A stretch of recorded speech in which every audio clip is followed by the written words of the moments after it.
Recorded in the darkest dungeons of the Basement of Death studio, Josh, Troy, and Ty present a show dedicated to bringing you, the listener, into the adventure right along with them. Pick up your sword or load your bolt gun, but don't forget your helmet, because it is time for some Playin and Slayin.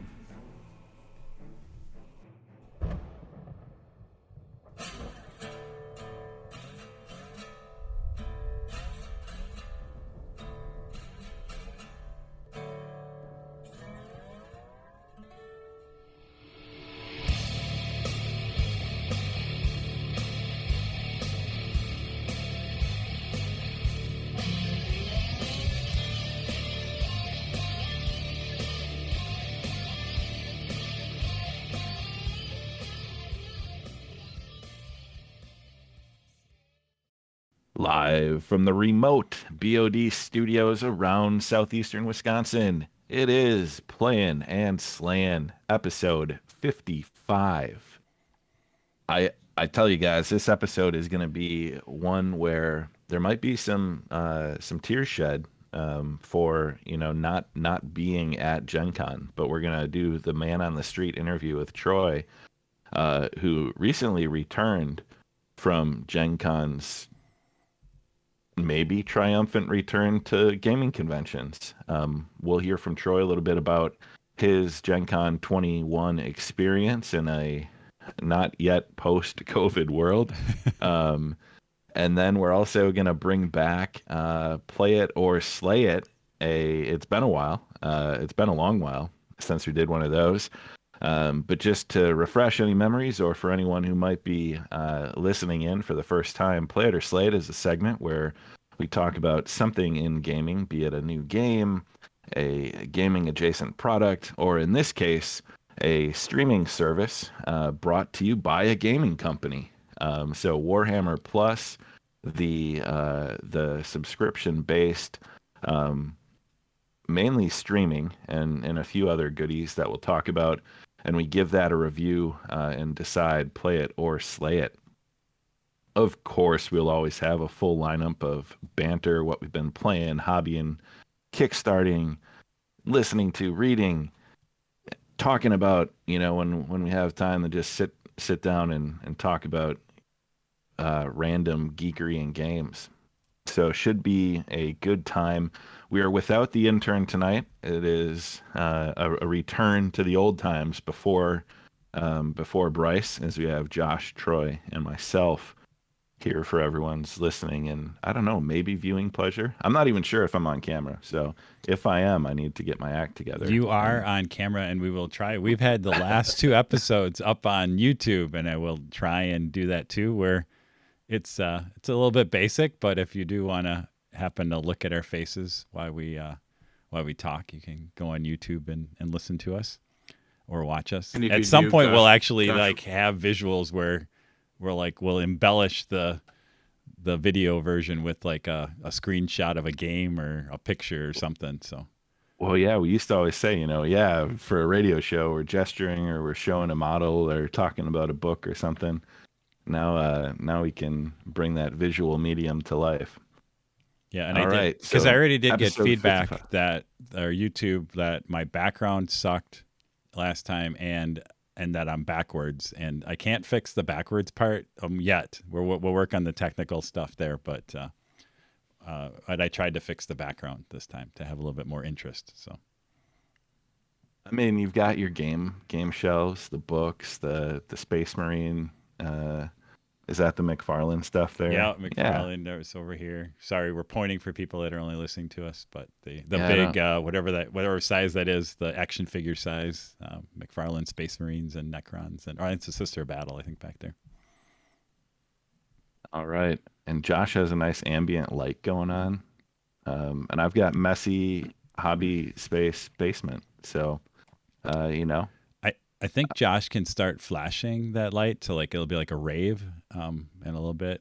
So I can totally do that. Oh boy!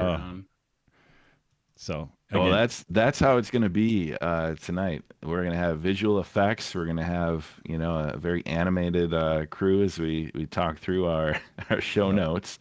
But you know what is it is time when you're playing and slaying. It's important to stay hydrated, and we are bringing this important to stay hydrated segment to you um, from Indianapolis, Sun King Brewery, as we are all drinking the same thing. So Troy, take it away, and then let's break down this beverage.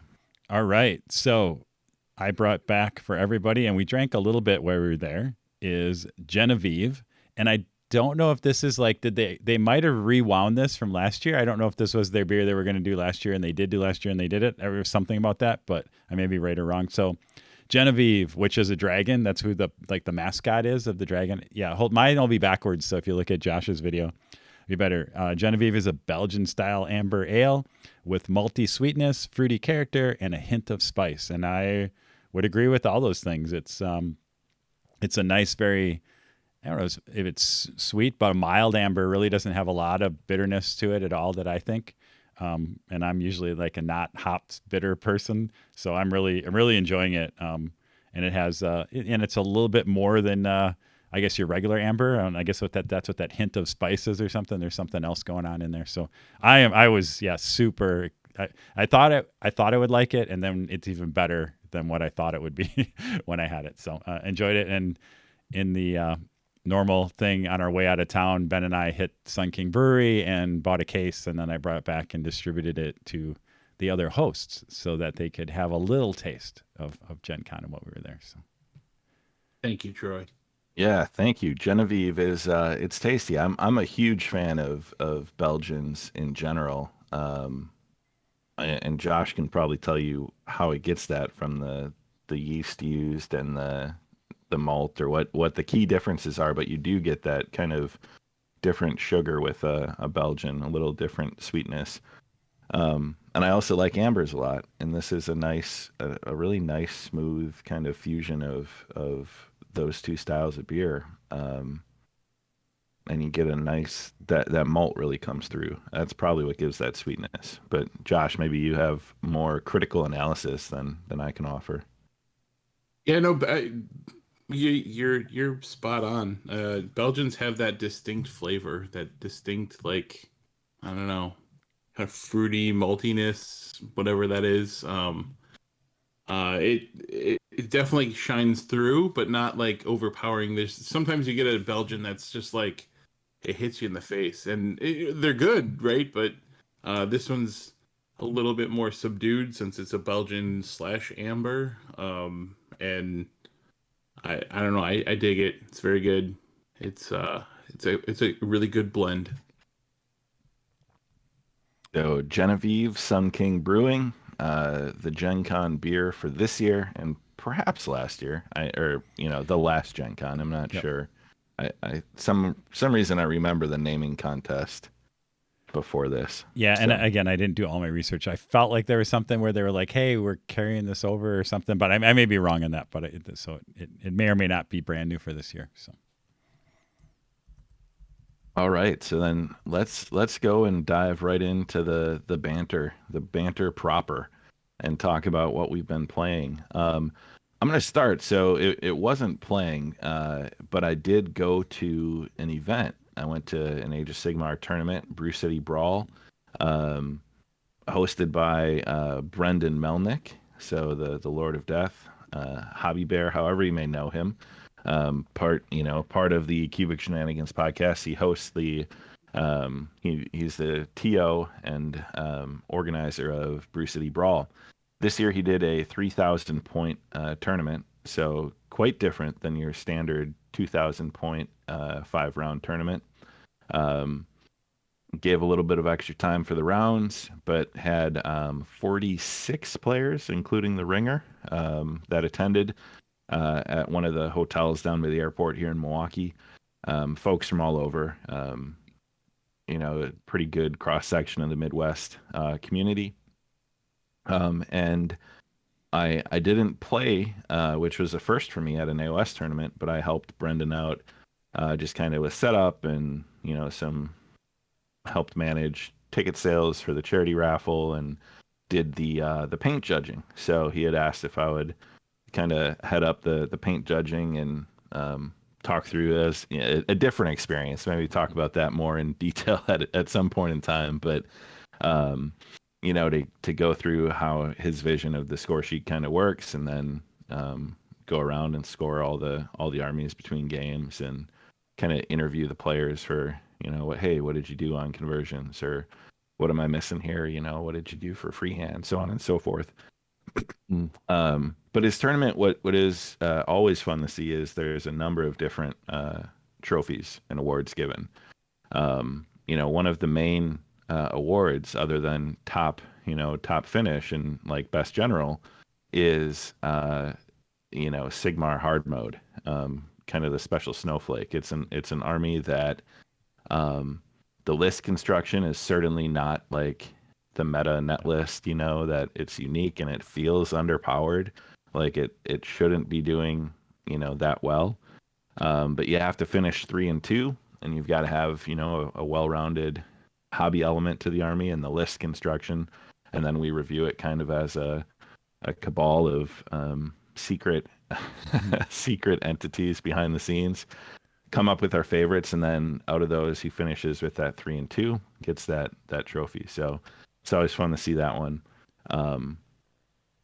And then, just hang out with everybody. It was my first time back in that scene in, 2 years of being around some of these folks. And so, Alex Gonzalez and Christian Ware and like Kyle Knapp, the Pants Mafia crew, and so John Wenger and Alex from like Screw City Gamers, and just, folks from all over, and then meeting new people too. So one that I just want to, David Blenner, he's G-Dead. He hangs out a lot in the Rantcast chat. He ended up taking out the tournament 5-0 with Sons of Behemoth, won the tournament. Isaiah Ramchek also finished 5-0, and David won based on a tiebreaker for favorite game votes. Wow.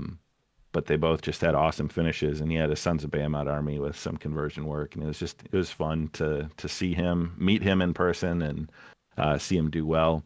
And then Kyle had, I don't know if you guys have seen on Twitter, all of his bears. He has dwarves on bears, and he's done a ton of conversions and had like a bear dragon and other stuff. He won favorite army, which is always cool. The player votes for that, and it was a tie, 5 votes to 5 votes versus Robert Elmer's Sons of Behemoth, which were all like chaos converted, like everything was converted and modeled. And it came down the paint score. So Brendan and I had to do an audit, of the scores to make sure the points were all 100% right, and then kind of ask for, some clarification on a few things. So it was super close, because then overall paint score broke the tie there. But it was a fun weekend. That was a handful of weeks ago. I forget exactly when that was. I feel like it was early September. The week before Gen Con. So it was right. Yeah, that first weekend in September, like or whatever. Yeah, like the 10th or 11th. Yeah, it was the 10th, 11th, 12th, right in there. But yeah, fun to get out there. The charity raffle for Prevent Suicide Greater Milwaukee. Bryce wasn't able to be there this year. That's usually something he has really established that was an important part of the tournament. So we wanted to keep that going, and we raised $2,400 for Prevent Suicide Greater Milwaukee that weekend. Awesome. Always a big part of Brew City Brawl, and really important to all of us that help out with it. So that was probably the highlight, was seeing the raffle ticket sales crest over $1,000 in the first few hours, and then you hit the 1,500, and you're like 2K, and then you're like, oh, 2,400, all right, up till the end. Very cool. Yeah, so Brew City Brawl, super fun. He's planning on sticking with this format, 3,000 point games this time of year, September. Since he's kind of the head TO, he's taken over for the work that Alex Gonzalez did with Adepticon. Brendan is now kind of the TO for the Adepticon AOS tournament. the spring where it usually was is a little too close. So he thinks the September date will stick and be kind of just a meta breaker of a tournament going forward, because 3,000 points is quite different, a different beast entirely. So we Cool. are getting live message. Sorry, I just looked at my screen here. A live message from one of our listeners who must see us in the Discord recording. And just said, "Yay, getting ready for a new Playin and Slayin." So yes, Josh, when you listen, that is exactly what we were doing, recording. That is funny. Yeah. Someday we'll do the live Twitch and have a peanut gallery or something, but we'll see. Chat. Technology, like I was telling Josh, I have all these grand dreams and then never get the time to experiment with the technology and get everything set up. But slowly but surely, we're making baby steps. We're moving. So maybe I'll just quit my job and then I can do this full time for no pay. Retire, right? Yeah, retire. I'll call it that. Retire and do this for no pay. That'll be that. Yeah. So yeah, not really playing, but playing adjacent. I wasn't sure to talk about that in hobby or in play, but there were a lot of games played, so I felt like it was appropriately It was good. positioned. And I don't. I have the Cubic Shenanigans. I assume they threw out any. Did they cover it? Did Brendan talk about it on their podcast yet? I assume that's out. I should look. Yeah, I'm a little bit behind. I'm still in like a Gen Con fog, trying to catch up on stuff. Yeah, I mean Dan was there playing his annual first round game. I think him and Nick McKenna played their first round grudge, as apparently they do at every single Midwest tournament that has grudges. Just a ton of people, and I'm sure I'm missing names, but obviously 46 people. No, that's a great turnout. That's really good. Yeah, really cool. The one other cool thing was Dave Nordstrom, one of our local guys, was helping with the tournament, as he does, and he was the ringer. And there were 2 lists, so we thought, hey, wouldn't it be kind of fun if the person got to pick which army the ringer plays against them, either the Stormcast list or this Archeon Chaos list. So now it's morphed into.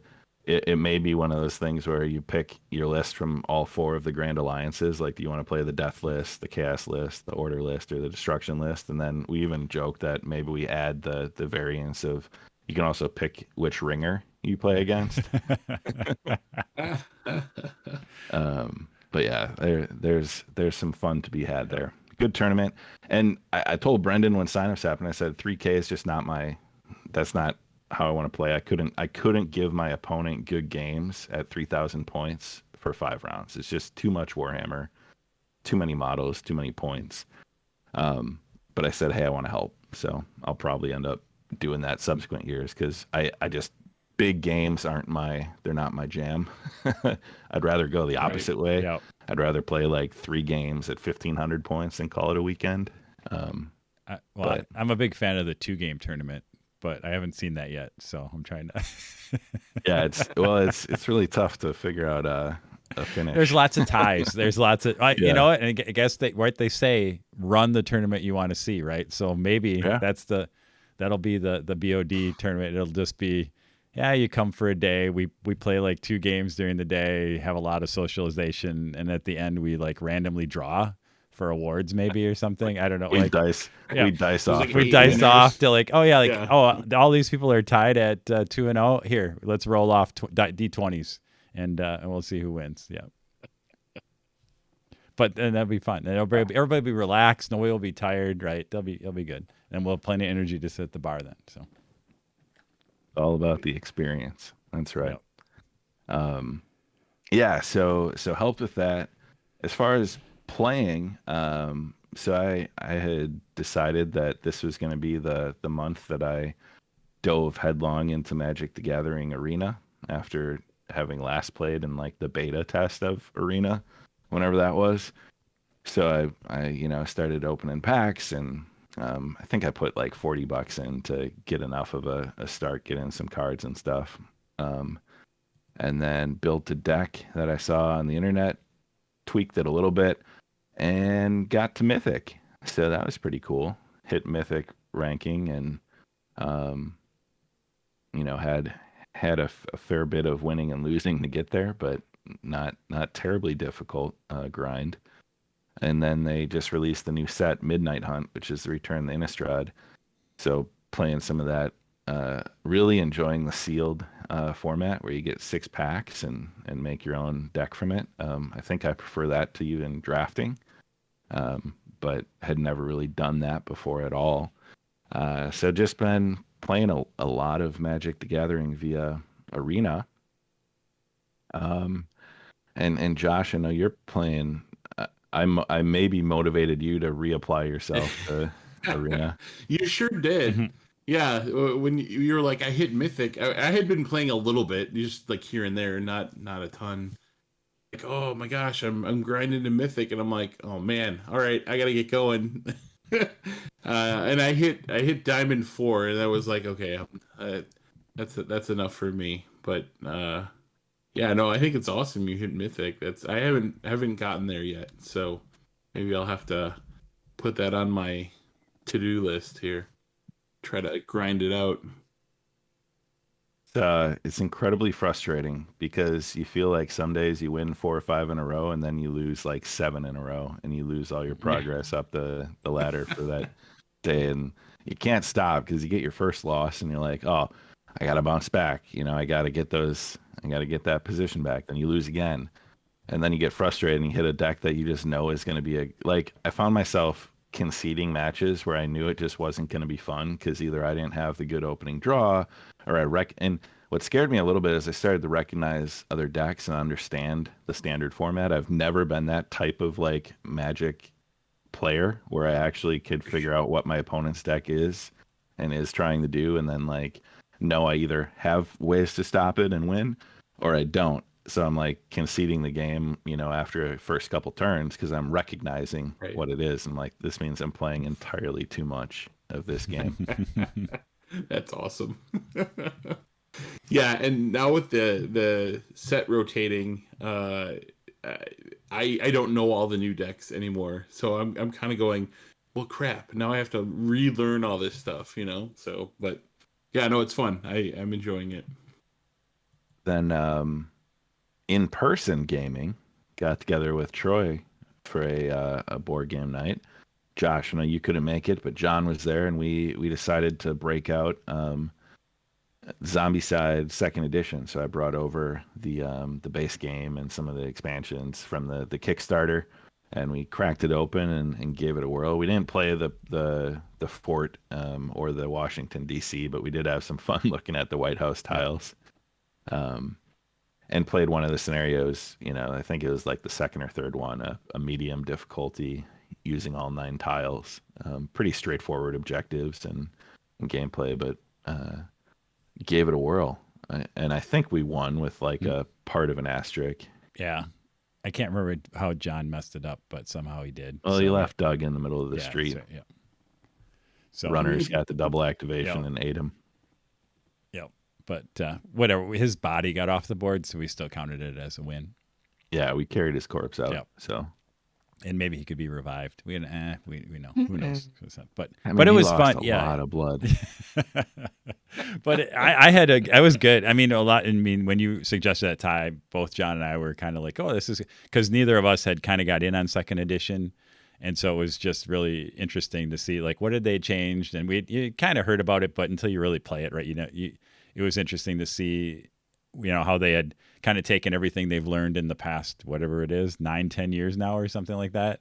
From the other Zombicide versions and applied it back to the original. And you could definitely see where they streamlined things, kind of ramped up. It seemed like it ramped up a lot quicker. Like blue level didn't feel like a little bit of that slog when you're kind of just like chipping away.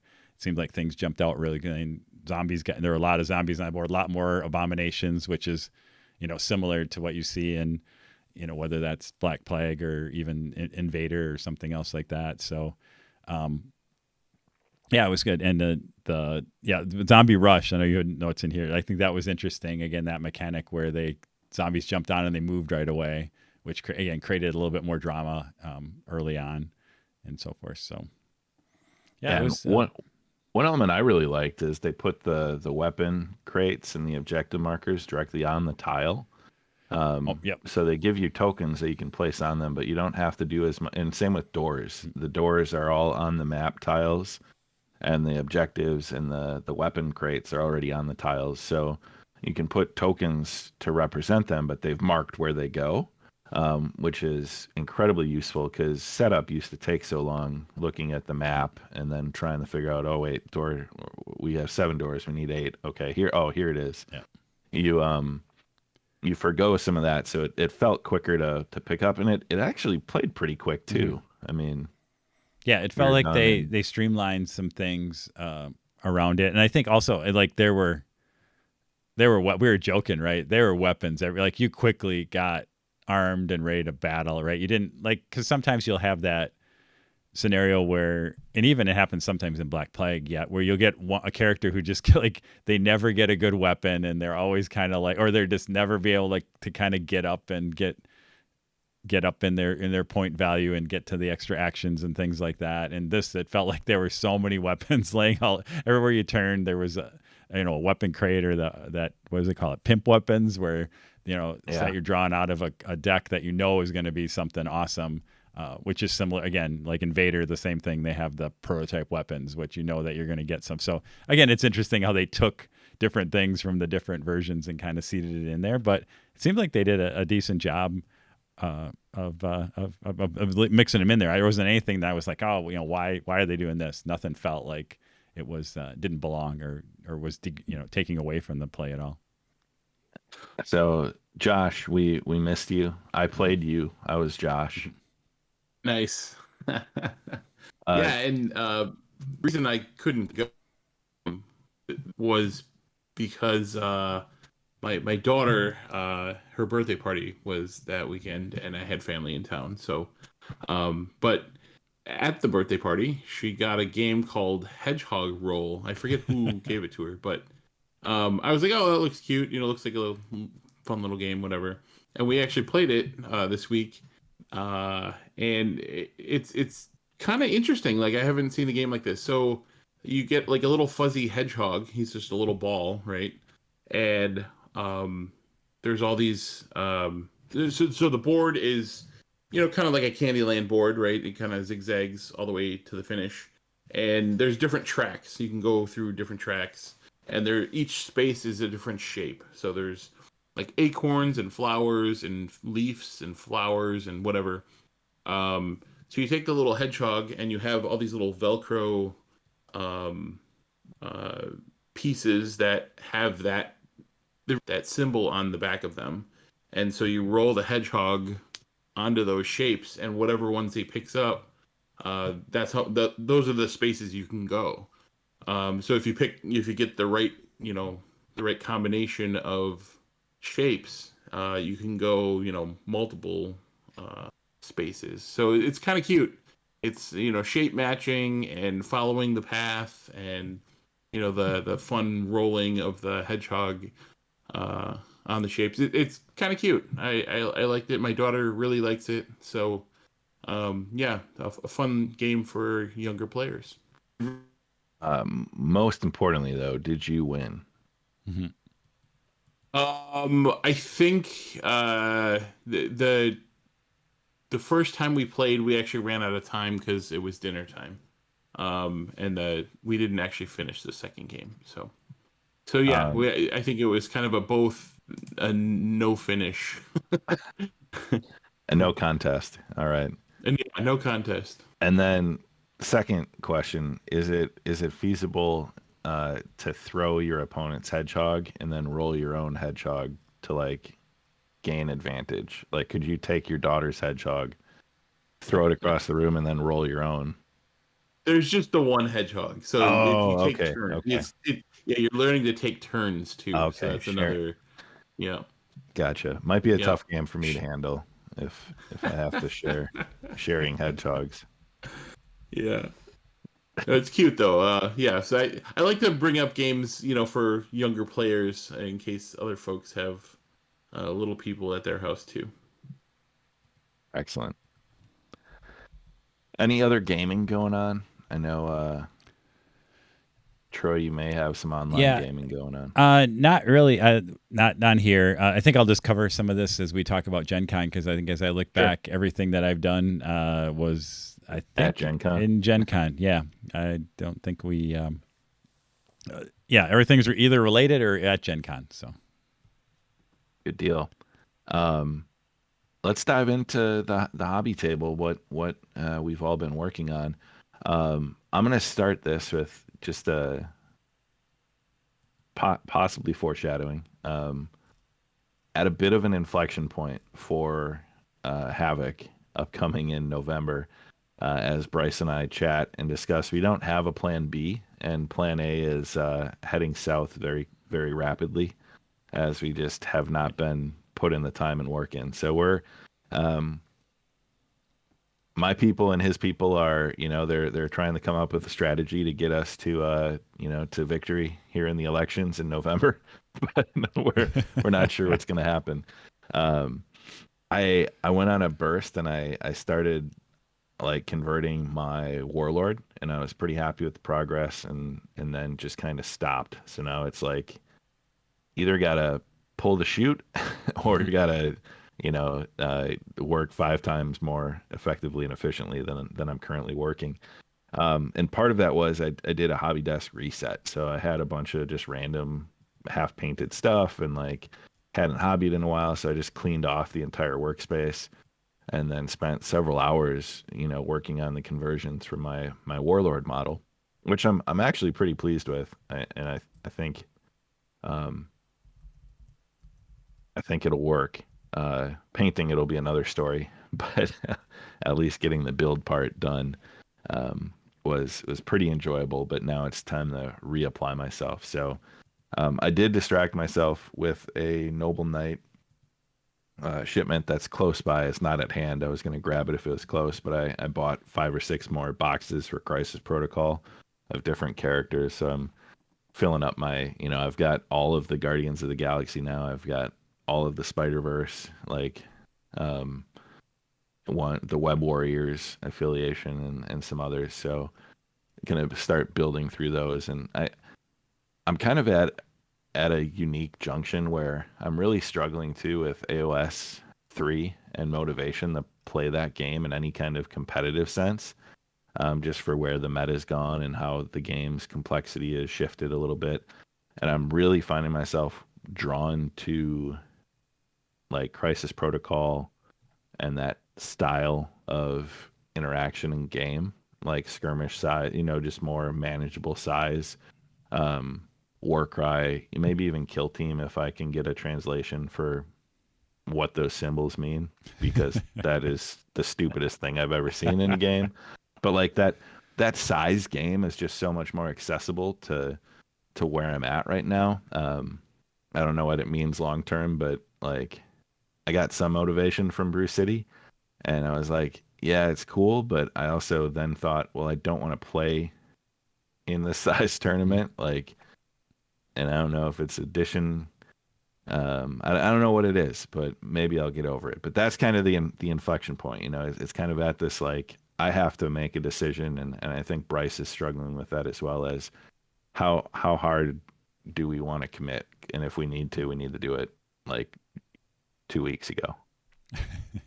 Right. So I don't know if you guys are having similar struggles or if everything's going, easy peasy for you on the hobby front, but I'll kick it Josh's way. Yeah, okay. I want to know where, because I haven't looped back with Josh to see where he is. So either, so he'll either give me motivation or worry, I guess.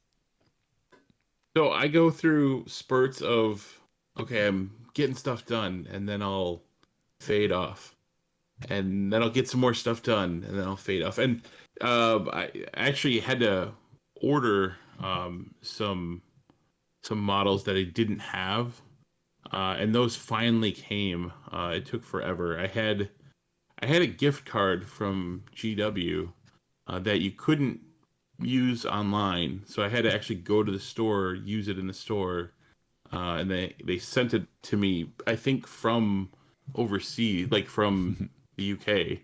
So it took forever to get. So they're finally here, but yeah, I'm having a little bit of motivation issue as well. But I don't know. I have plans. There's a lot of plans and a lot of ideas, and I have everything I need. It's just setting that time aside. And I'm getting stuff done, but it's not happening as like if it was 3 months away, I'd be like, oh, we got this. But since it's like a month It's away, getting scary. I know it's scary when you look at the calendar. Like that's what got me when all of a sudden I was kind of planning other stuff and looking at our calendar because there's like Game Hold Con and other things in October, and all of a sudden you're like, holy, right on the same one page of your calendar, you're like, oh, there's Havoc right there, November 5th. Like, oh, right? that's definitely within there. You can count the days now, right? So Yep. So I'm not counting it out, but I'm also slightly nervous as well. So you'll be good. So you're I am still I'm my energy has been continuing to like have the plan. I started a little bit of color experiment, and then I've also been like a little bit like you, Josh. I like we talked like I kind of have a plan like what I have. So I've been procuring like I know I wanted to have procuring a couple models that I knew I wanted to add to this to what I have, and then I'm kind of cheating, and I'm trying to figure out how I may reuse and repaint some things I already have assembled, and kind of make it so it works with our plan. As that's kind of my cheat because I'm like, yeah, time is real, right? On some of that, so I'm trying to be very like the warlord and things like that. Where do I put the energy in, and then where can I kind of do some cheating and take advantage of things that I already have maybe built and just make them work with the scheme we're thinking of. for sure. I Yes. did, however, Oh, oh, Oh, oh, oh. I Listeners, received something. I had this chest, but it has gold in it now. For those of you that are only listening, there's gold in here in this yeah, chest. That's a little yeah. foreshadowing of what my army is about. So yeah, that came. That was kind of fun. excellent. So probably another update before Havoc, and we'll learn the fates of um, the Playin and Slayin gang as they try to get there. Um, Yoda would probably tell us there is no try, uh, or something like that. But I don't know if we have a hobby Yoda. We need a hobby Yoda. I thought that was Yeah. Bryce. So our gaming and accountability goal really will just be get Havoc armies done, and if we don't, we'll have to give like $100 to charity. Mm-hmm. It can't be a Yeah. $10 affair. It's No, like a no, and we give it to We'll Steve. give We it give to it the to Hesed Steve. House, Yeah, and we give too. it to Steve's charity. yeah, Yes. yeah. We give it Yeah. to Steve's charity. Absolutely. Let's go to not even greener pastures. I mean, my Kickstarter update is pretty sad. Troy, do you want to start? Do you have anything on Kickstarter going on that is like good news and joy? I'll save it Is there is because every the only thing for I it? have I did not I haven't actually pledged anything recently, which is I get good and bad for me. I don't know what it is, right? But I do have some updates. There are a few things that came out of Gen Con that have me interested that are gonna Okay. kickstart in the future, so I'll mention them during that. Okay. Um, I'm gonna start with something I know we've talked about this this company before, and I think it would be a disservice to just gloss over it. But I don't know if either of you guys saw the allegations that came out about sexual harassment from the guy that owns the Broken Token. I can't think of his name now, but pretty awful, atrocious stuff. And a number of current Kickstarters have had his product as a part of it, like Frosthaven, so the Gloomhaven, Isaac Childress, severed ties and has found an alternate solution. So I saw a couple of Kickstarters that I'm actually waiting on announced, we have decided to part ways with Broken Token, not use their products, and gone elsewhere. And here's what we're doing. So a couple updates like that. But I'm not going to get into the the news, if you will, but just pretty terrible stuff. And I think it's good that the industry as a whole, I feel like has come a long way from where it was years ago, and now just doesn't tolerate that kind of shit. Like, a number of other companies and designers have said, no, we're done. Like Severed Ties, Pandasaurus, a bunch of companies that like we support, um, basically said no way. And I'm seeing a litany of it on Kickstarter and others following suit. And I think good that, people are taking that seriously when situations like that happen, that they're doing it. But it's when you're backing Kickstarters and you see these updates coming from like the creators, it's um it's a huge industry, like, but it's also a relatively small industry yeah. as far as who works with who and what does what. Um, so you see a lot of interconnection between these different parties. But the Frosthaven update, I thought, Isaac handled in a very clear. He was very transparent to his backers. This is why I'm doing it. This is what I'm doing, and then I'll find a new way to do it. And then he presented that in an update saying, here's what I've decided to do.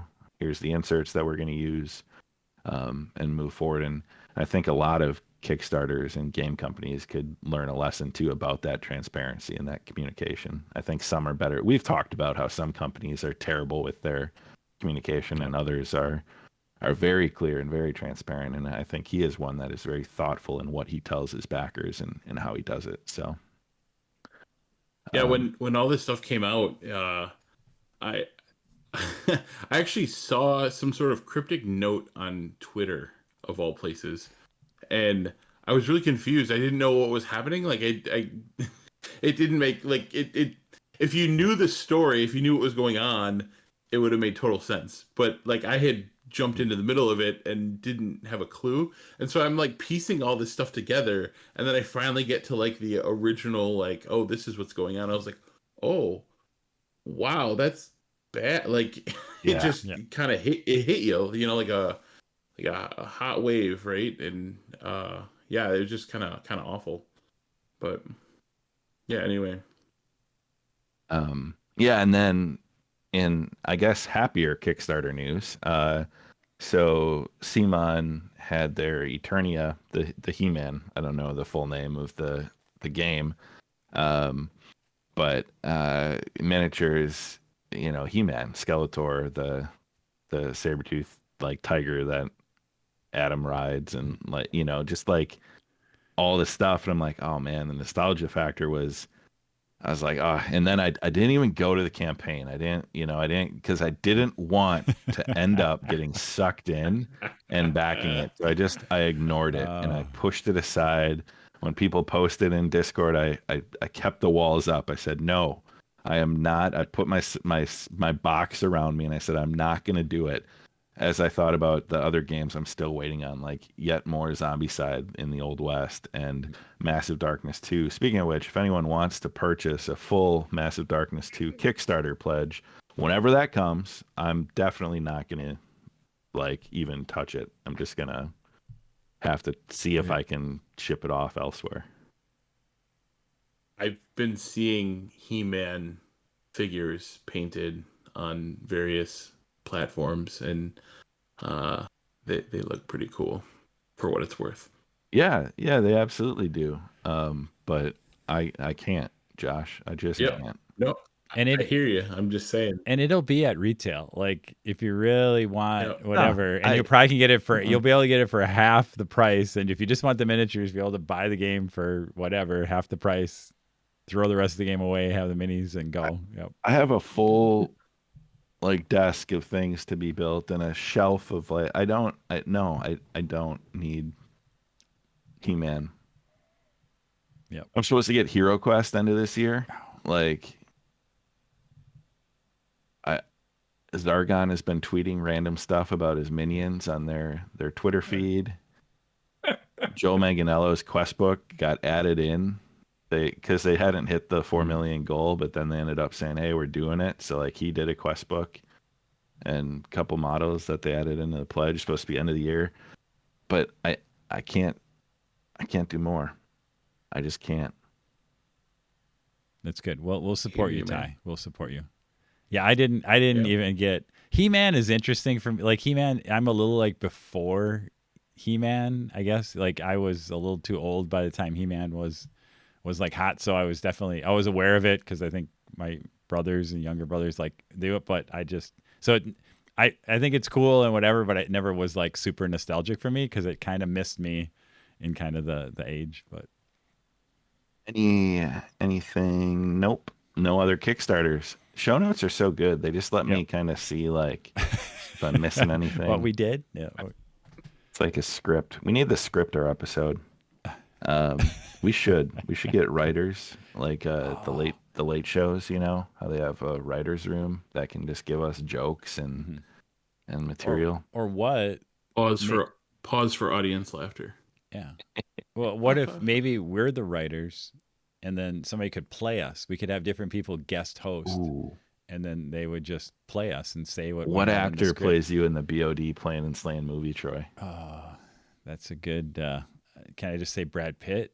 No, isn't everybody just say Brad Pitt? We're probably like the same age. I think I don't know how old Brad Pitt is, but I got dibs on Jonah Hill with a beard. Jonah Hill with the beard, nice. I'm gonna have Kevin James play me. Nice. All right. oh man, no. See, Brad Pitt's too old to play me. He's too old.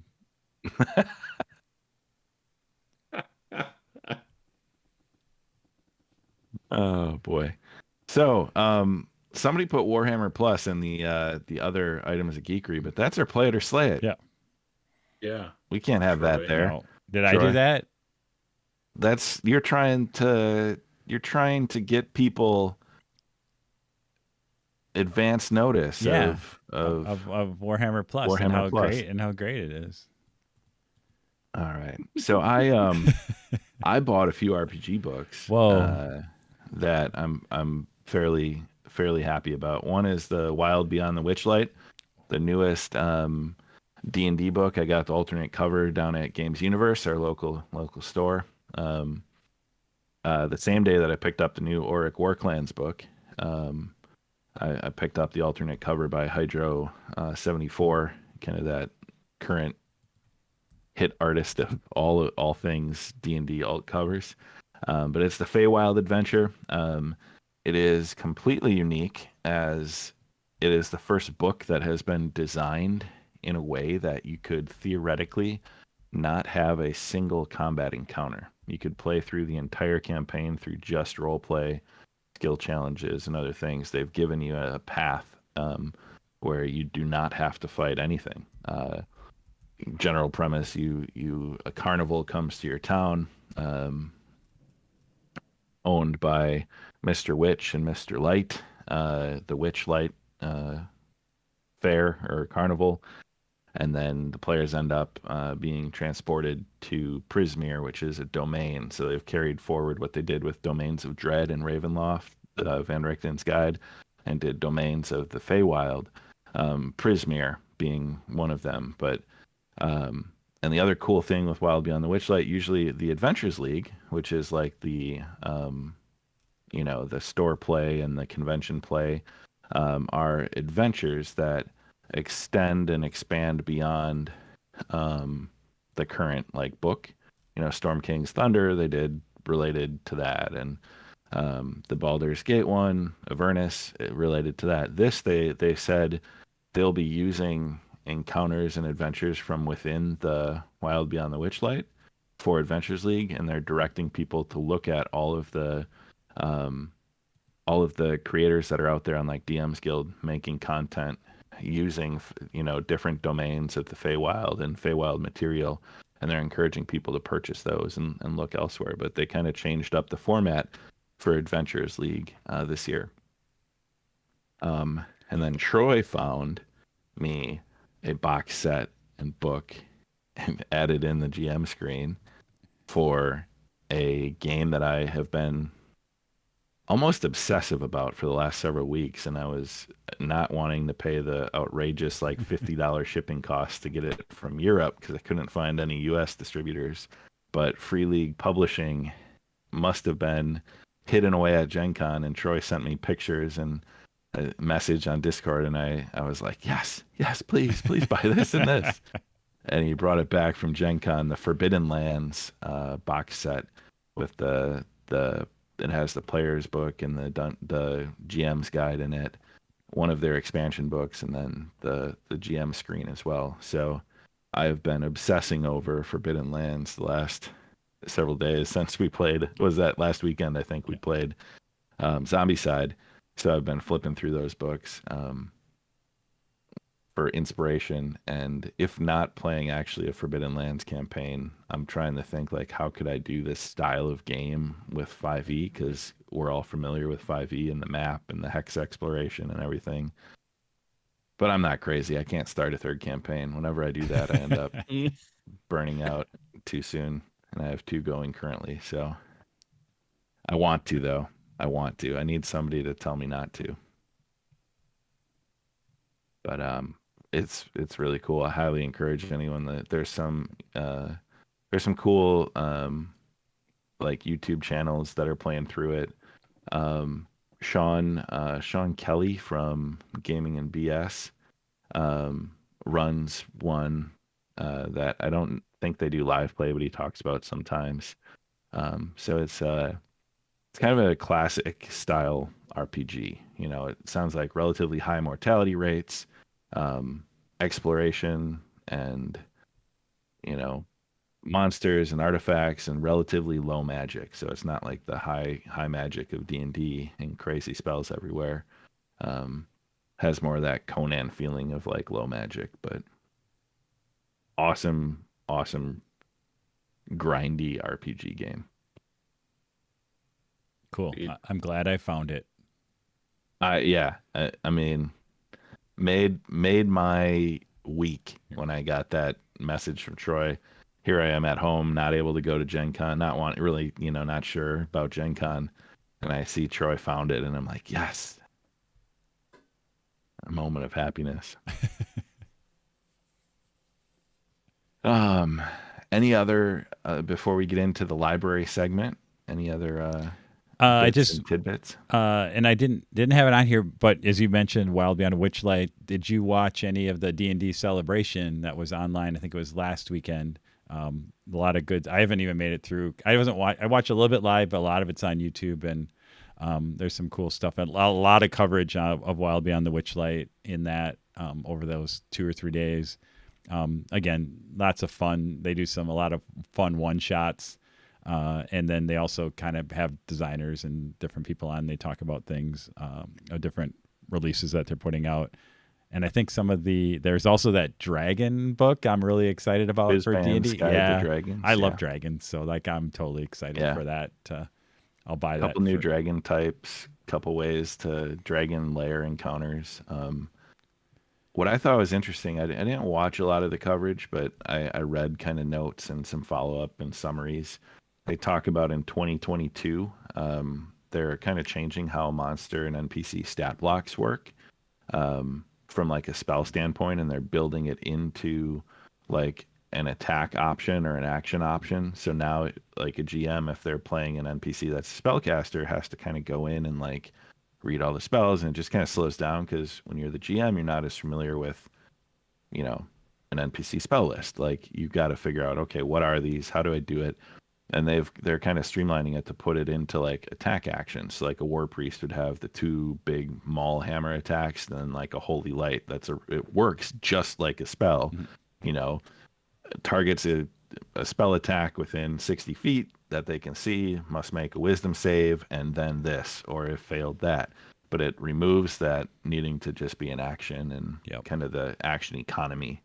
And they're doing a new book beginning of the year. They're doing like a gift set of the rules, and they're including this Mordenkainen's Book of Foes or something like that, with all of their published material from the last year or two, condensed and updated into that tome as far as the new monsters and stuff. So I thought that was pretty cool. Yeah, that is cool. And That maybe is we neat. maybe we save this for, I know we're talking in the future, we might do an RPG focused episode. But yeah, I'm totally with you. Like, I think that's a difference. Like, if you're running, I'll say running a module versus running some of your homebrew. And maybe Ty, you can quickly touch on this stuff, because I feel like if I create the NPC, then I understand like what he's supposed to do, right? Whereas if I look at somebody in a module, you kind of have to, like you said, you have to read it all, and you're trying to get it.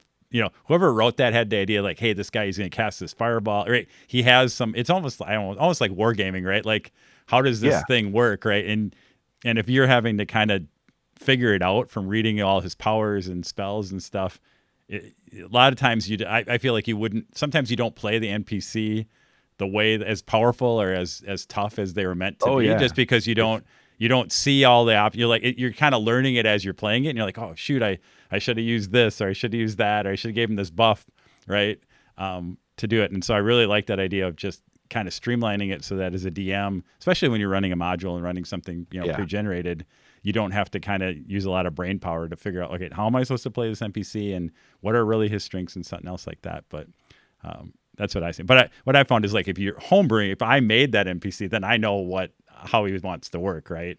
And so Yeah, and it's which is a little bit different. yeah, and to some extent though, you still like you want to take a monster that you know and put it in. Like, I want the party to fight a dragon or an evil wizard. I want the evil wizard to be focused on this type of magic, but you know, I don't go through and then take and customize their spell list. Like, I take one of the off-the-shelf archmages and I swap out a spell or two. I know how many slots they have, and I use that as like I'm big on templating stuff, like taking things that are out there and then adjusting slightly. Um, because I believe in as low prep as possible when you're trying to run, multiple games, and like just kind of I like to wing more than I like to prep, and that's just how I operate. Which is, every GM is slightly different, but that's just what I do. So like a book like this is going to be great because it's just going to be all these templates that I can slap in and then, use however they have updated it to just be more efficient. Like, so I'm taking less time at the beginning of that combat to read through all my options and can just kind of, there we go. Here's the fireball attack, but I don't have to read the fireball spell and figure out what level it's cast at and all this other garbage. I can just go, yeah, he launches a ball of flame and it explodes and you all take 43 damage, make a dex save. Cool. And then the other thing I was actually, it's funny because at work today, one of my coworkers made me aware of it. Is that Critical Role season 3 is getting ready to kind of kick off, and I think they put out some video giving a little bit of introduction, and then I think it's end of this month or whatever it is, October 20 something. I think is the premiere of the season 3. So. Yep, campaign 3 starts October 21st, Thursday night, 7 p.m. Pacific. So they'll be on Twitch. They did the State of the Roll kind of show on Twitch earlier today. I think it was right around noon. And, Travis, Marisha, and Matt talked about kind of the plan. Sounds like most, like the original cast will be back. Matt Mercer's the GM. He's been prepping, the new campaign, writing everything. It's set in Marquette, which is kind of the like southern land, like lots of sand and like kind of that Arabian Nights feel to like the cities and whatnot. So very interested to see, what kind of characters they all are. But October 21st, they're pre-recording all the shows. They talked about still with like some, COVID and other scheduling conflicts, just it's easier to pre-record and then put it up versus being live as they're broadcasting on Twitch. But yeah, it'll be cool. Anytime a new campaign starts, it's nice because if you're someone that hasn't gone back and like caught up, you can start fresh and not have 200 episodes to watch. And the fourth, so the last Thursday of every month, they're going to be taking off too. So they'll be doing like 3 shows per month, basically. Yep. to give Mercer a little extra time to prepare and some downtime and whatnot. So yeah, I'm excited. It was yeah. interesting. I just kind of I'm not at all a critter or whatever at all. Very deep into it. I enjoy it and I stay in there. It was, I don't know, it was a little disheartening. There's a lot of negativity just around what I saw around their state of the role. Again, I'm sure that hopefully that was a minority of stuff because I'm like there, but it's just kind of like everything. You go on Twitter and there's a lot of people complaining about things that it really doesn't like. So it's pre-recorded. Like who does like who like like they're not really like it's not going to really be any different. Like you can still react. I'm sure they'll have people are reacting live as it goes out and things like that. But again, I think I think a lot of the changes they're making make sense for where they are and what they're trying to do, and it'd still be awesome to watch Matt's storytelling and everything else like that. So cool. Speaking of storytelling, let's get into the library segment and talk about what we've been reading, listening, or watching ourselves. Josh, how about you? You lead us in here with kind of. I think you've got quite the viewing list between the various streaming services. Well, so I watched the Squid Game. I think it's Korean. I'm not sure. I think it's a Korean show. Yeah, it's Korean. Yeah. It's super good. I finished it. I binged it. It was awesome. I've been watching Why the Last Man, and at Ty's recommendation, I started watching Succession, or Succession, sorry, on HBO, and I'm really digging it. So it's pretty cool.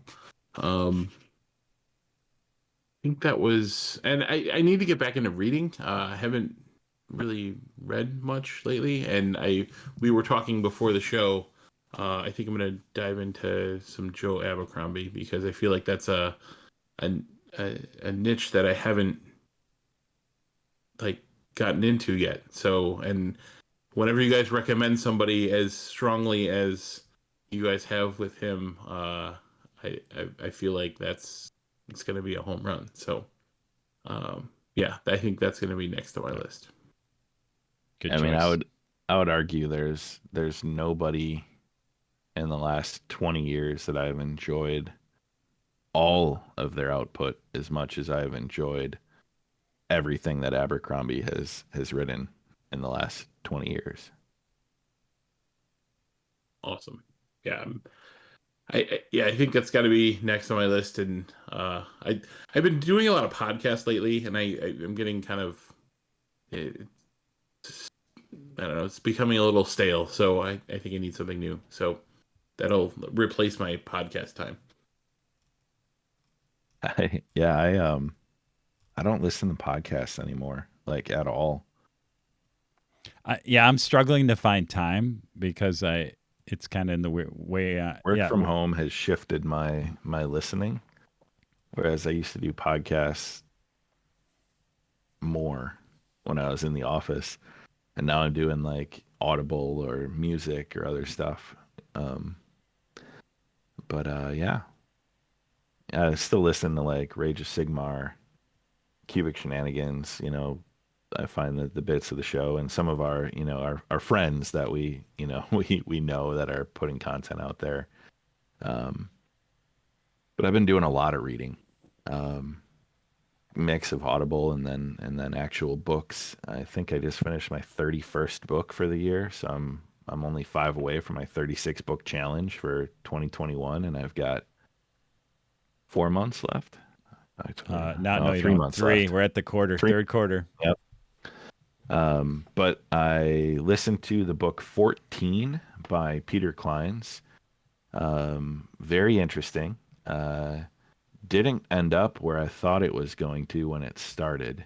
I don't want to spoil it if anyone wants to check it out, but basic premise, guy kind of in a dead-end data entry job in LA gets the word of like a cheap apartment, like that's too good to be true.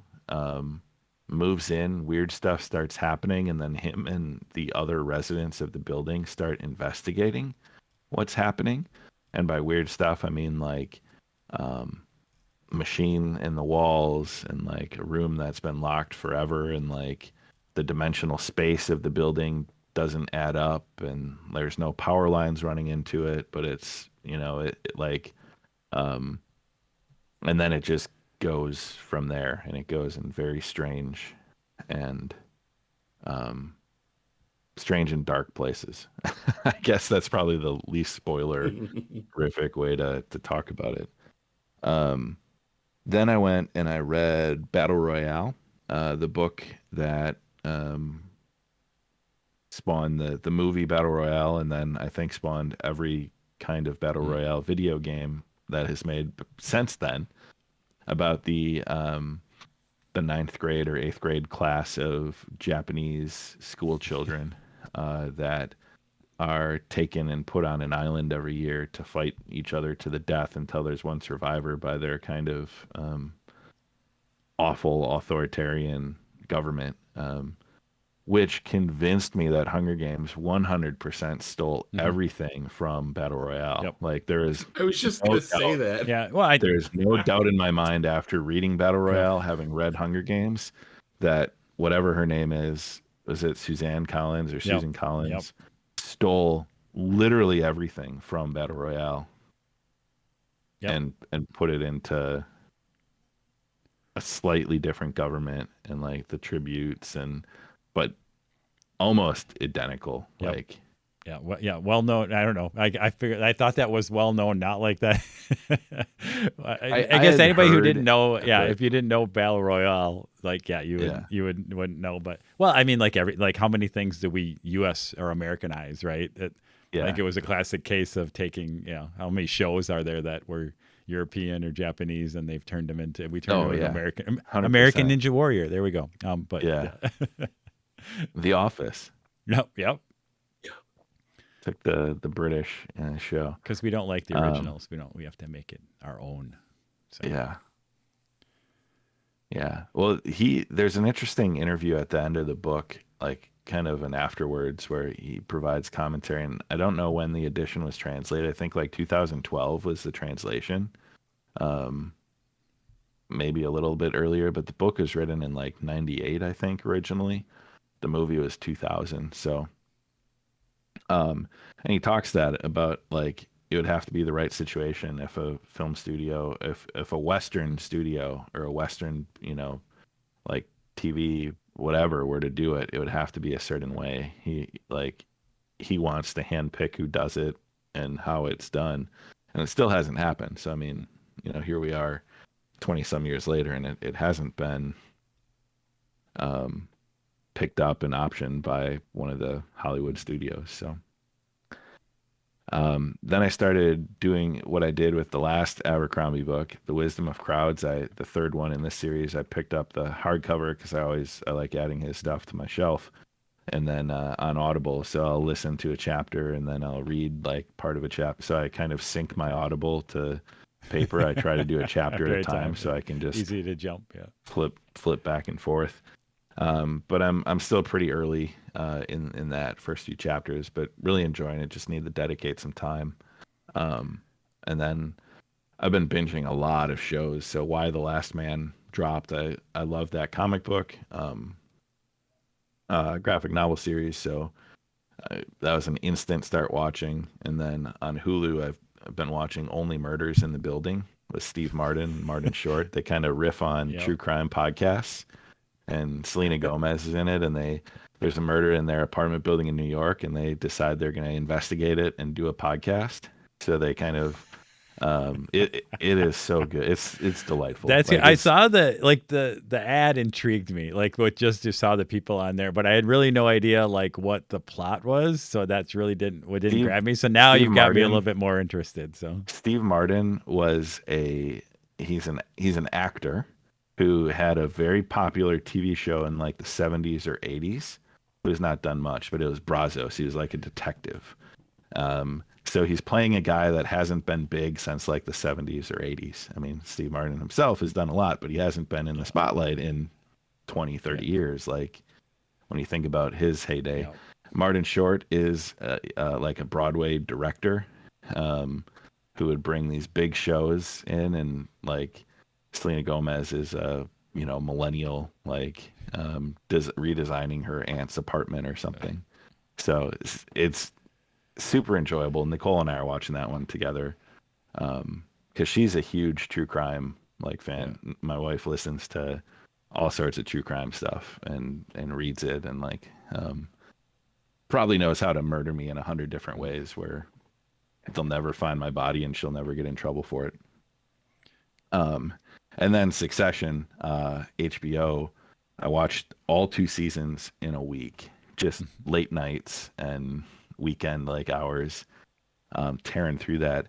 But it's like Rupert Murdoch and Fox and media conglomerate like company. So you have this 80-year-old man and his 4 kids kind of fighting for who's going to be the next CEO, what's going to happen in the family business. And it's got this kind of dark side to it, but also humorous. I mean, there's some really funny lines, but I think at one point I texted my brother and I said, these are all terrible people. Like, I don't like any of these characters.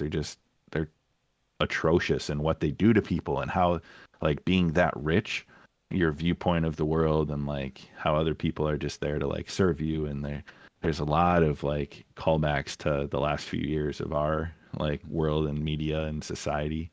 They reference Bezos at times, and they talk about Zuckerberg or other like businesses, but there's like a senator that's kind of Bernie Sanders-esque that you end up meeting, and it's interesting. But season 3 comes out here in a couple weeks, so I'm pretty stoked to have the new season. But that show is really good. And then I started Squid Game as well. I'm a couple episodes into that. And speaking of battle royale and kind of it's an interesting show. It takes some crazy turns, but I would recommend that as well. So I do want to call back on both of you guys, and I don't know if Josh, if you read the comic book, but Why the Last Man? I'm super interested in that, but I'm a little hesitant. It's one of these worries where I love the comic so much. Watch it. Okay, that's all I need to know. Is like, it's not gonna, like, I'm gonna have to do a big mind shift or anything else like that. No, that it's gonna complement it. So I'm 3 episodes in, and it's definitely worth watching. Not 100% like follows the book. They've changed some storylines and gone a little deeper on some characters and introduced some other ones just for bringing it to TV. But very, very good show. Good acting. Diane Lane plays his mother, the senator who becomes president. His sister Hero, the actress, I can't think of her name, but I recognized her from a few things. So there's it's a really good cast. And I found out the ampersand, the monkey, is all CGI. He is 100% CGI. Really? Yeah. Wow. I would not have guessed that. That's awesome. Yeah. But worth a try. I would recommend. Cool. Yeah. No, that's giving it a view. Yeah, at least watch the first one. Yeah. And then if it doesn't grab you, yeah, that'll be good. No, but yeah, it was on it. But I was you know how it is when you have something you love so much and you don't want to like in some ways spoil it, right? And go down that path. So cool. All right, and I've really only read Fugitive Telemetry, which is the latest Martha Wells Murderbot book, and that's actually a novella. I don't think it's so. I can count it in my thing, even though it was only like 4 hours long. So it's like, but it's fine. I've talked about the murder. I love the Murderbot, and I might even have talked about it before. I can't remember when exactly I read it, but that's it. And then I'm getting through Wisdom of the Crowds. I'm on the downward slope, where you get to that point where you can't stop listening, where I'm trying to listen every second I have.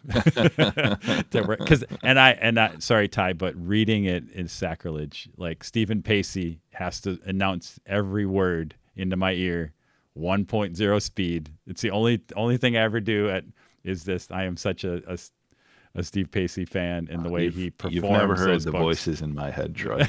So well, although what happens is, like, I don't know if you like. like I immediately, like, his voice is in my head. Like if I ever go back and read those books, it's always his, it's his voice is always what's in my head, which is hilarious when you have a narrator like that. So Any book I read, it's Ty's voice in my head. That's kind of creepy. Good thing you're not reading that much.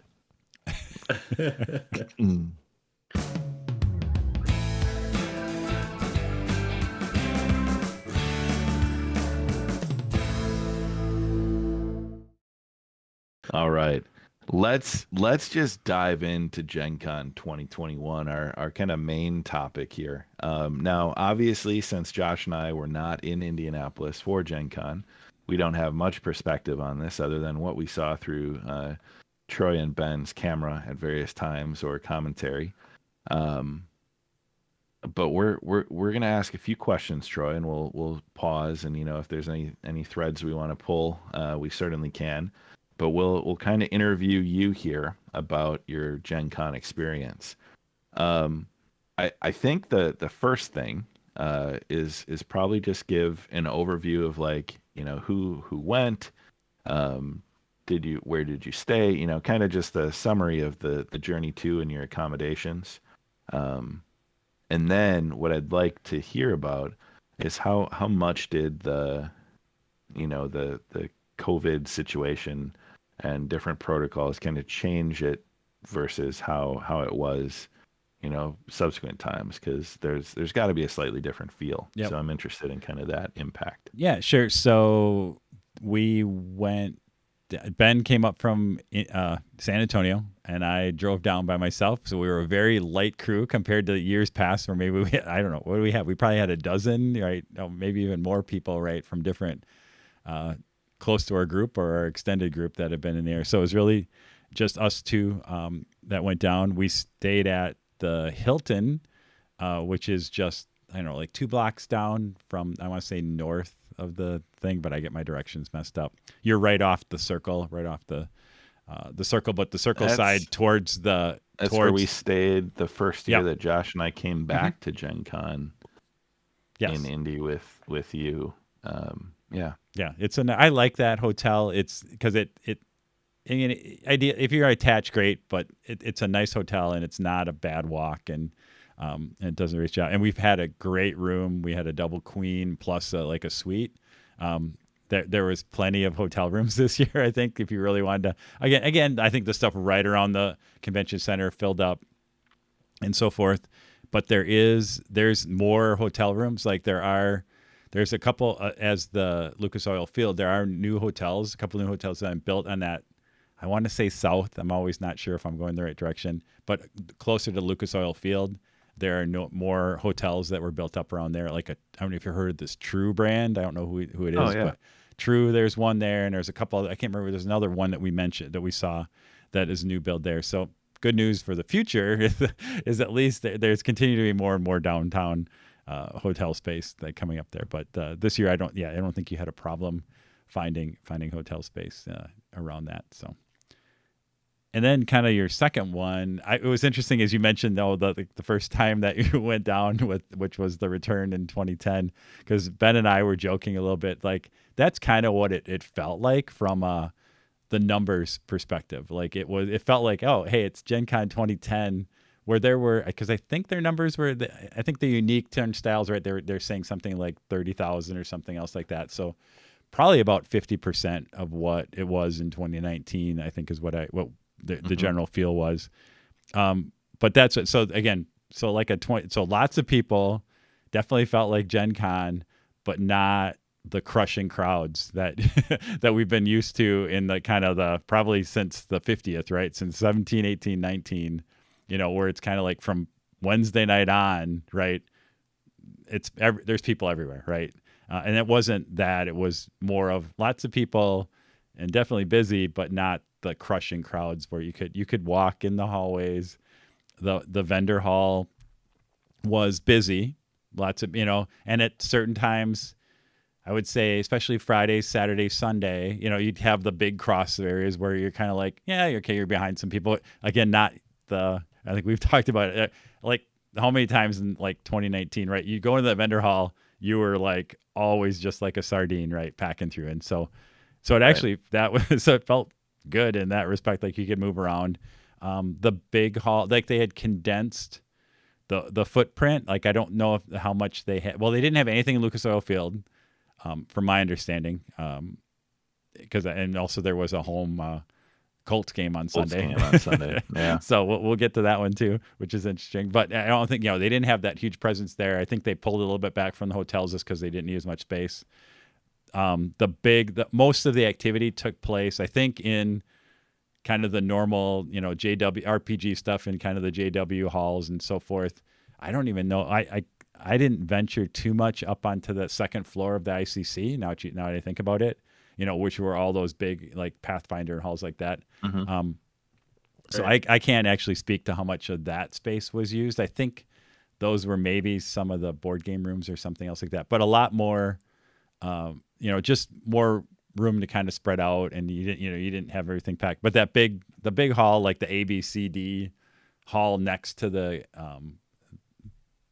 vendor hall where all the games placed, that always felt pretty busy, lots of games, but there was always open tables. But even in the past, there's always been, depending on scheduling, right, there's always been open tables. But it felt like, so what's interesting is because I think there was a smaller footprint, even though you had less people, it still felt a little busier than maybe it would have. If they would have put 50% of the people in the footprint they had in 2019, it would have felt like a ghost town, I think, right? So it's interesting. Like everything kind of contracted at about the same rate as what the attendance was. So it really, like Ben and I were, that was one of the things we talked about. Like it didn't feel a whole lot different, except that it felt like you could take a breath. The one thing, like I felt, I don't want to, I'm jumping ahead on your questions, but the only thing that was actually interesting, and I know maybe not for you guys, but for that, because was the auction. The one thing like was there was no that auction in the auction store. That was the only like the one thing where like, because like normally in years past, that always was a place to kill a few hours and do a little shopping, and there was always cool thing, right? And that was the only thing. Like Ben and I were like, yeah, that's the one thing like we kind of missed. But otherwise, everything else, like even the card hall, all the normal staples, the card hall, the singing people in the hall, the dragon balloon thing, like everything you're used to was still there. So in a lot of ways, it felt very normal to the normal Gen Con. All right, let's get into some, the vendor hall you kind of talked about. Felt maybe was smaller space, or did they have all rows still filled? Was there like booths that were supposed to be full that were not, or was it like only for companies that folded, like the Ultimate Gaming Table Company? Like, yes, I think I sent you guys a picture of their, like they must have had rented a booth before they folded, because they were still with their little sign there. It was really sad. It was interesting on some of that, but otherwise it was. Again, and that was, again, in our COVID world, they said there was more space. It didn't feel like there was that much. Like, again, there was less people. So, like I said, you weren't like packed in front of people. I shouldn't have put my hand in front of the microphone. You won't hear me, but but they basically contracted the footprint too. It wasn't like they took the huge footprint and spread all the because I think they were only about 60% of vendors compared to what it was in 2019. Okay. So again, a lot of vendors that chose not to. Yeah, but it was still huge. It still took Ben and I 4 days to get through, because it's basically become impossible, right, to make it through the vendor hall. So it took Ben and I 4 days of our, time to get through the whole hall on some of that. So it was interesting. Again, you had about 60% of what the vendor hall was about 60% of the people.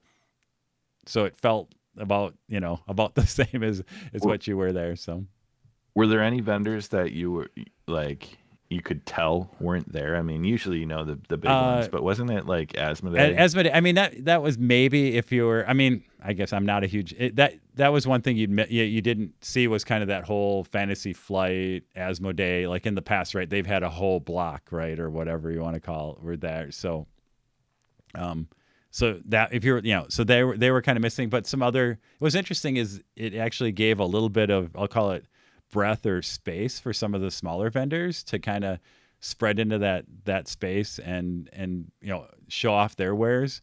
And I don't know if I've seen real numbers, but I think a lot of the vendors that were there were very happy with their sales, and in some ways, some of the smaller vendors might actually have, instead of being overshadowed by some of the bigger vendors that decided not to come this year, they were able to kind of make it a little bit of their payday to make it through there. So I think it was interesting in kind of that. And again, I suppose if you were specifically looking for a certain game or something, I think Ty, we were worried about was I going to find that game that I got for you? Yeah, because Modifius had been doing a lot of their sales and stuff, and they backed out. I think some of the other European companies did not travel. Yep. Yeah, because I don't know, like the Haba booth, I don't remember seeing them, right? Because they're like the kids.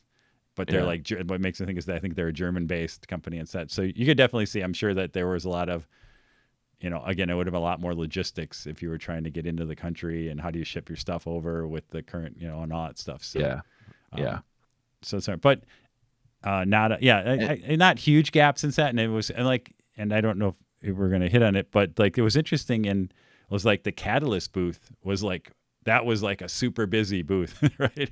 And I don't know. I think they might have a couple new releases, or I don't know if they had anything around Shadowrun or something else like that. But it's the like BattleTech is blowing up. And There's a lot of people playing the new. Yeah, and because they have the new like the fast play. Actually, that was one of the things Ben and I did a demo of to play with that. But it was great for me. Somebody who's seen Catalyst be around for whatever, BattleTech for 30 some years, and then Catalyst for whatever they've been around, like 10 years. Seeing that booth with a line, I think on Friday or whatever, they had a line coming around that booth and lots of traffic and a big footprint. But any other kind of surprising vendors that either had a bigger presence than usual, or that kind of caught you off guard, like you haven't really known about, or just kind of that are either new on scene or kind of larger than usual, based on other than Catalyst, as you just kind of hit on. Nothing that jumped out at me. I'll be terrible with that as we walked around, because I don't think there was anything. The one I'll mention is there was a giant eBay booth that Ben and I are still trying to figure out what they were trying to sell and how they my guess is there were people at eBay that are gamers and wanted to come to Gen Con, and they conned their marketing department into paying for their trip.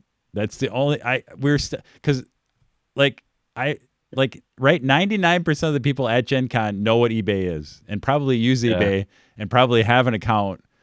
So I'm not like, I don't, and then they had like a little bit of a storefront where they were showing like some collectibles, but it's not like they were selling. I mean, it was literally like maybe 24 things. That's weird. And it was this was a monster booth, 2 stories, huge. And then they had this, I'll call it a gimmick. They had like one of those like badge printer things where they had a cool background, or like, I think you could get a custom background. They take your picture and they print out this little glossy picture of you making some kind of face with a cool background.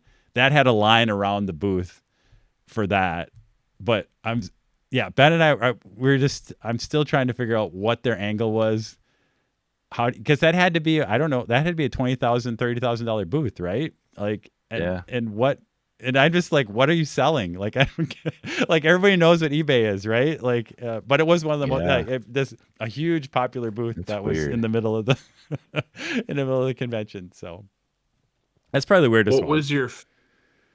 What was your favorite purchase or surprising purchase? Fun stuff that you got. Surprising purchase. Let me see. I'm like looking at my pictures here to remind me of what I got. Maybe the funnest one is the last day. It's not even gaming. Sorry. It's right. You have to do you have to buy your kids something when you come back, right? You can't be gone. And again, this is the thing where Ben and I were like, for 4 days, we still were discovering like new booths or something. And we were coming around this corner and they had these little like plastic rubber, like glow in the dark dragons that you could like wrap on your wrist as like a bracelet. it was a huge hit with Sarah. So that was like the last kind of thing. But that was kind of a fun thing. I did a random. What was I random buy around the old Space Alert game, which from Czech Games. It had been on my list for a long time, and we were just in. It was one of those, one of those guys that kind of wholesale games. Like they kind of have a stock, and they're usually. I mean, they're not great deals, but they're always usually 10, 15% off. We were digging through in this Space Alert, like is it within a corner of the booth, kind of hidden away, and literally not even. And I'm like, the guy asked him like, how much is this? And he had to like go and figure out what the heck the price was on the thing. So that felt like a little bit of a discovery from that. So that's probably it for like crazy stuff. I didn't buy a whole lot as I'm looking at my loot. I bought a lot of beer. How about any new games that you saw or demo? Like, that's the thing usually I love about Gen Con is kind of prepping with what are going to be the new releases, and playing some of those and seeing them. Were there any like games that you were drawn to that were kind of new or shown at Gen Con? I'd imagine it was slightly different this year. Like the game industry the production seems to have slowed with all of the shipping issues, but yeah, and there was I'm trying to think of some cool, interesting things. There was this thing called Snap Ships that looked like a combination of a toy where basically I'll say Legos, but it wasn't exactly Legos, right? Because of trademark, whatever. But you basically bought, and I don't know if they can get it to work. I'm sure they have a little bit of a cash cow. It's almost like the miniature model, right? You buy this model that you then assemble, and then you use that model in the game to do some kind of like ship combat kind of thing. I didn't spend a whole lot of energy on it, but it looked interesting concept. And again, I think that was something that was like prototype. They had some of the models for lots of the models of the ships, but I think they're still working on like a Kickstarter for like how does the whole game go together in the set and so forth. So that was interesting. The other ones we did, it was, as you'll hear, I had a theme around, and people who know me know I love racing games. And so we did a lot of racing games on some of that. And we actually found one of the coolest things. We stumbled in, and I was walking by, and somebody was like, "Oh, you want to do a demo of this racing game?" And I'm like, "Oh, sure, of course." Not realizing that I had my Mach 5 T-shirt on, so I might have been kind of like, "Oh, this is a guy who likes racing or likes cars," kind of stuff. I didn't realize till after. I'm like, "Oh, I'm kind of like an advertisement for as a racing game." Customer. So it was really cool. It's called Mega Pulse, and we did a full kind of a demo of that. And then actually it's on Tabletop Simulator. So last weekend we grabbed John and we did it. We ran him through and used it on Tabletop Simulator to show him. So it's a little bit, I don't know, like for me, it has nostalgia. Like if you ever played Wipeout XL back on the like PlayStation, kind of the hovercraft racing kind of game, it feels like a really kind of cool board game implementation of it, and has some really kind of interesting mechanics and around how you get boosts, and as you do different laps, like you get, and it's basically like a hand of cards that has your powers, and you're basically picking a couple of those powers each turn to move through, and then the board itself, like the track itself, has a lot of boosts and things that you interact with also as well as the other cars. So it looked like a really good, like they're basically at that Kickstarter stage. They had a really nice prototype. All the graphics are out and everything else like that. So that's again one, as we talked about. I'm waiting for them to go live in the Kickstarter. I'll probably throw a bunch of money at them, and then wait 2 years for it to actually be delivered. But I can still play it on Tabletop Simulator until then. And so that was one demo we did. The other one was, again, we'll keep the racing theme, and this is one I think I had mentioned before, but Restoration Games is redoing Thunder Road. I don't know if people can see it. I might have to change it's up there. The original from 1970 whatever is up there, and they are redoing that game. And so we sat down, and that was a very rough, what we saw. And I would say rough, simple. Rough's not the right word, right? Just basic prototype that they ran us through. But it was interesting to see the mechanic, like where they're going to add a few things, but like Restoration always does with these older games, just adds a little bit more more detail, how to streamline it, make it a little bit more fun for that. So that's going to be I think it's Thunder Road. I can't think what they call the actual name of it. Thunder Road Vengeance or something, like Vendetta, I think, or something else like that is the actual name. I just linked it, and we didn't hit on Kickstarter, but Thunder Road Vendetta hits Kickstarter October 12th. So that is the remake. I'd put that in our Discord thread maybe a day or two ago. But yeah, so Restoration Games is launching that here in a number of days after whenever this episode drops, probably about a week later. Yep. And I will just whatever. I'm just going to look for everything and just hit go probably on that one. So, Maximum pledge. Yeah. I'm going to design a racing game and just sell it to Troy. Many people have. It's as we have. I don't know how many other are back here over here, but your enjoyment of racing games and cycling games came up at Brew City. Somebody, it might have been Kevin or Dan. Somebody mentioned. I'm like, yeah, on the Rivet or on the Rivet or whatever is the local designer. And I'm like, yeah, Troy hasn't gotten me to play that one. I don't think he ever will. But yeah, you and your bike racing and car racing and So would you do scooter racing, like kids in a cul-de-sac racing their like kick push scooters? I guess depends on the mechanics. Depends how it goes. So if you could build and like soup up your scooter, add a rocket to it, or change the tire tread. All right, Josh, we gotta make a scooter game. Or the what is that? The derby racing where they, it's like a box, like a Pinewood Derby. Yeah. But like where they're actually sitting in it. What are those called? Whatever. Soapbox. Soapbox. There you go. Soapbox racing. Let's do it. Troy will buy it.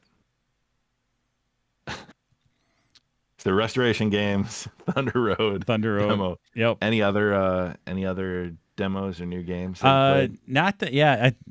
I'm trying to remember. Not that I remember that we we didn't dig too much into the board game stuff there. I did find I didn't know this existed. There's a Rambo the board game out there. I don't think it did very well because it was at somebody's like, bargain basement kind of thing. Yep. Well, it was one of those where I don't know if it was like you could get a whole bunch of stuff. It was like leftover Kickstarters, right?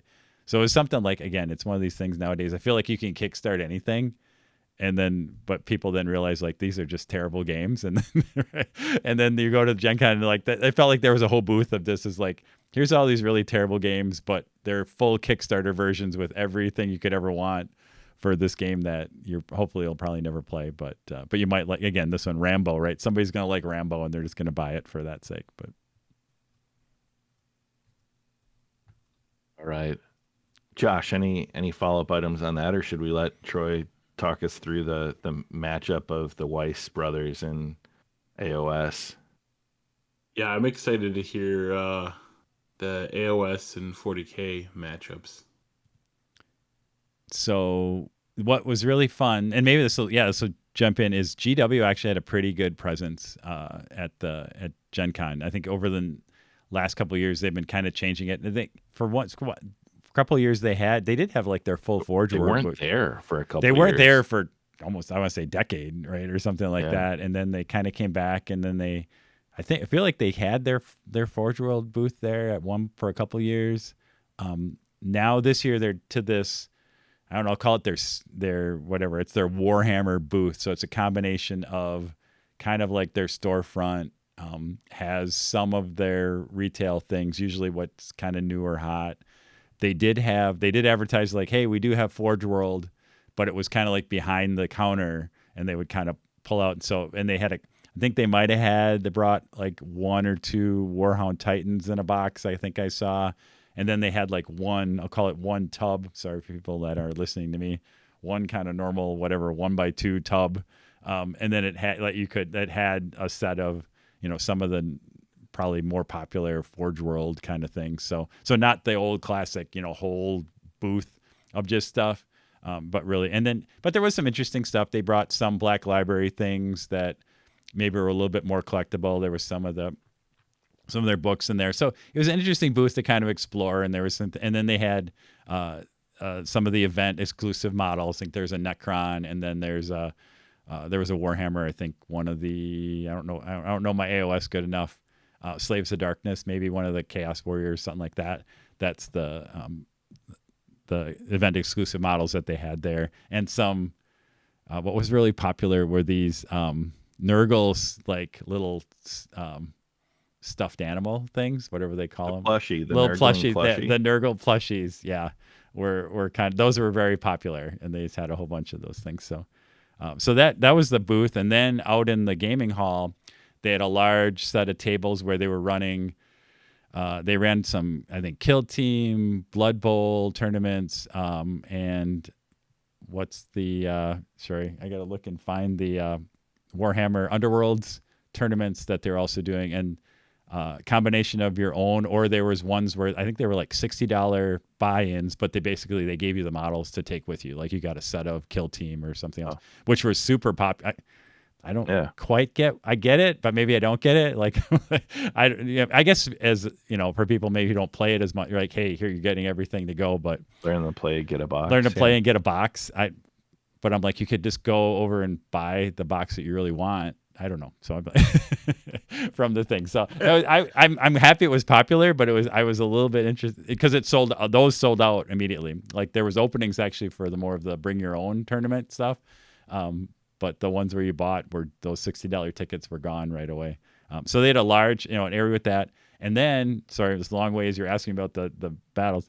Then they brought, I think, 4 tables that were the setup with the terrain that they're going to use for the U.S. Open GTs that they're doing this fall.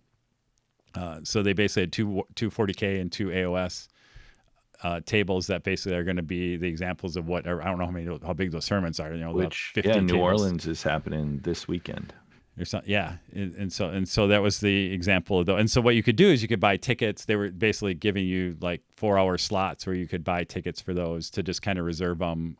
I think they were free tickets, but you had to buy the ticket to reserve the time, so that you could just do open play kind of that. So, and there, Ben and I played, one day we played 40K, and then the other day we played OS because I don't get to play with Ben very often. I probably hadn't played those games with him in, who knows, 10 years or so, maybe like that. And I got to try and teach him AOS, which is good because that means I need to learn AOS too to do that. And there was a couple, they weren't like packed always tables, but we played and you'd go by and there was a couple other people playing. So I don't think all 4 tables were probably never all full, but there was always 1 or 2 people playing, it seemed like, on that stuff. And it was, I think I had some pictures of that. Kind of cool terrain they did custom mouse pad mats that kind of have the, have the GW and the 40K or AOS symbol right on them. I'd be interested to know, who actually my guess is maybe they worked with like Frontline or somebody like that to print out those mats. Like it feels like it would make sense to print them in the US, and that way you don't have to ship a whole bunch of stuff all over. And we know that those guys have like US based stuff. So it'll be interesting. I don't know if it would be interesting if they ever do their own line of mats that they would sell. I don't know. I've always thought that's a corner of the market that like if they sold usable 4x6 or 44x60 whatever mats, like that feels like just a cash cow. Like they already do all of the graphic design for like the tiles, the different stuff, and like I don't get that unless it's just logistics, like keeping it in stores and shipping it, but even web only, it just doesn't make sense that they don't produce that. Yeah. So it'll be interesting to see if this is, was this their toe in the water? Because, wouldn't you? I would pay, especially if you had like the GWIP, 40K art, and those mats were awesome. Even the ones they had were pretty awesome. They weren't like over the top. They were pretty basic, but they were pretty cool. And the fact that they have, 40K logo on the bottom or the AOS logo on the bottom was pretty cool. And then, so we played 40K on that Friday, I think. And that was the most work. That was all my prep for Gen Con this year, was actually putting together 4 different armies, because I brought all the armies with me. Of course, Ben didn't have to do anything except show up and play. So I had to basically make army lists for both sides and pack up all the models. And I borrowed an army from Ty for AOS to go down there. But on Friday we played 40K, and again it was their mats are the 44x60, the new size.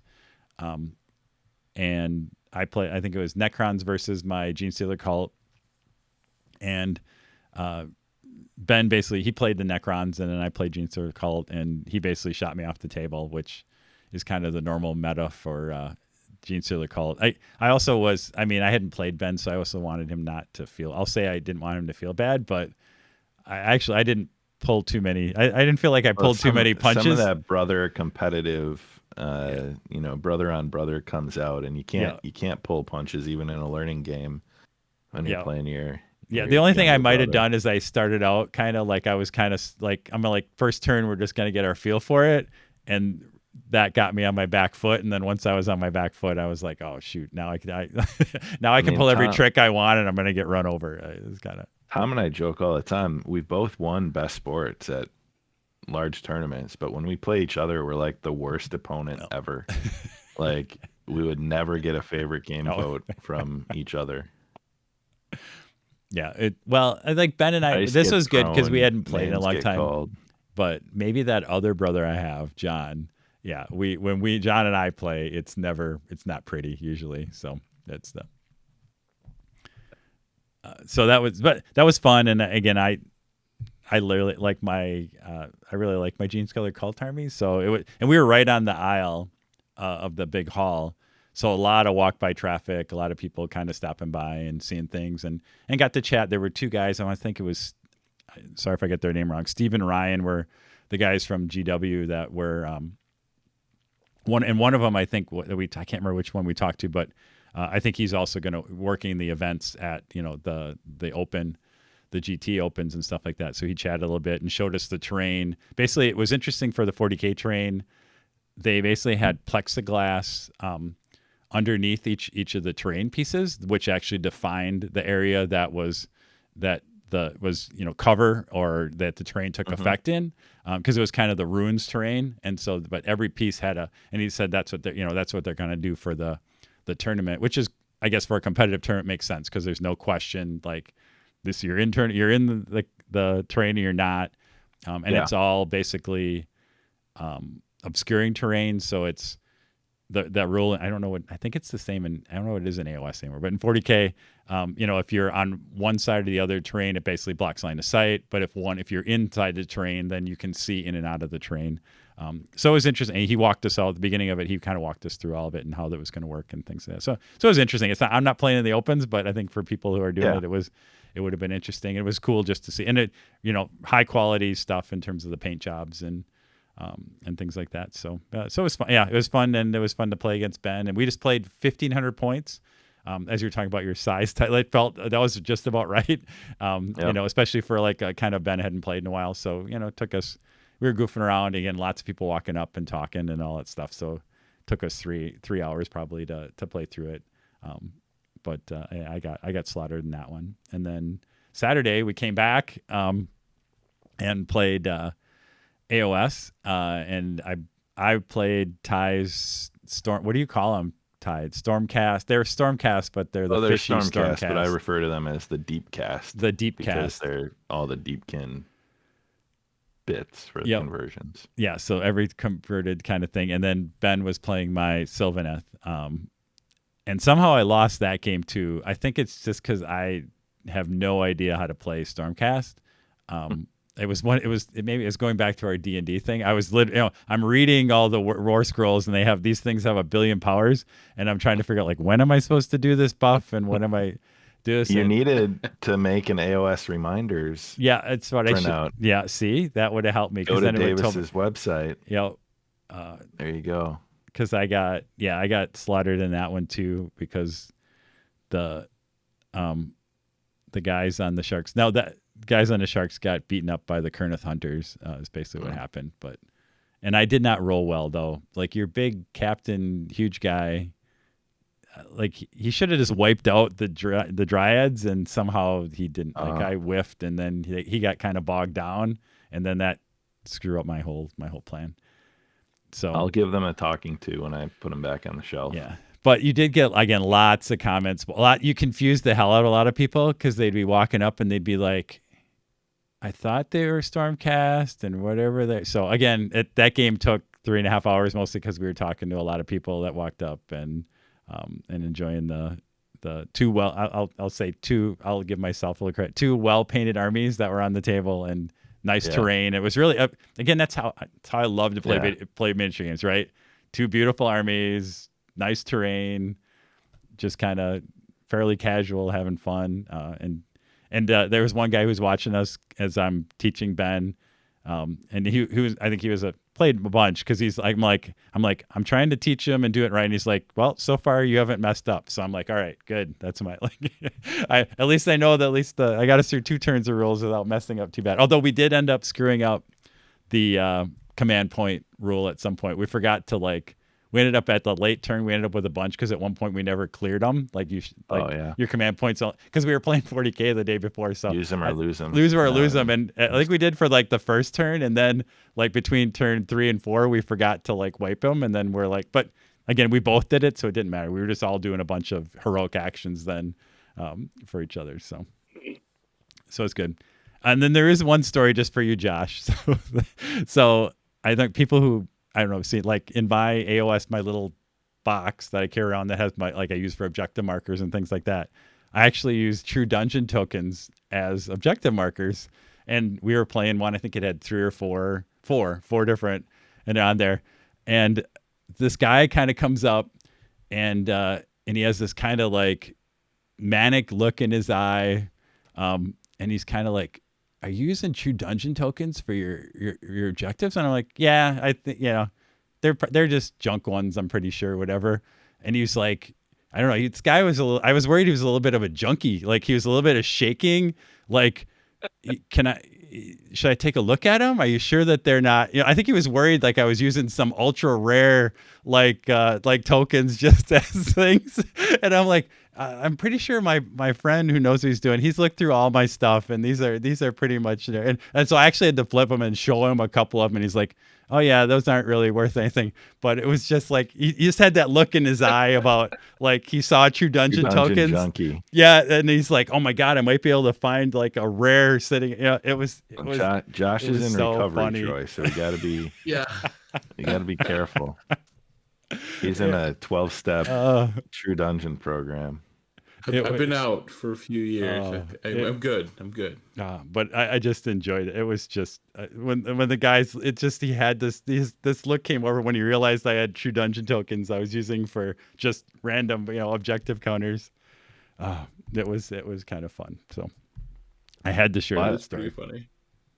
Yeah, I'm a big fan of expensive swag for gaming accessories. So maybe we do need to use a platinum chip or something for our objectives. We got to upscale a little bit.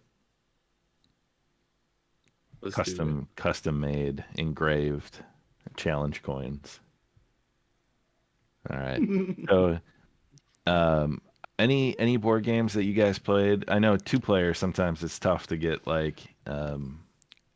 Yeah, no, we had a few, and maybe that it's good to loop back. There one thing that it did know, there were not as many, and Ty, I think this is when you even signed up, and one of the things that maybe, I know there's other things in your decision, but it did not feel like there was a lot of events to sign up for. There was plenty of things to do, but there, even when you were there wasn't you do a look at the online catalog, and they're just, a lot of times there's random games or at least some board games, but there was not a lot of slack in the events at all. But and I think that was because they only let major clubs put events in as groups and things, so they weren't ever dealing with individuals running games or anything else like that.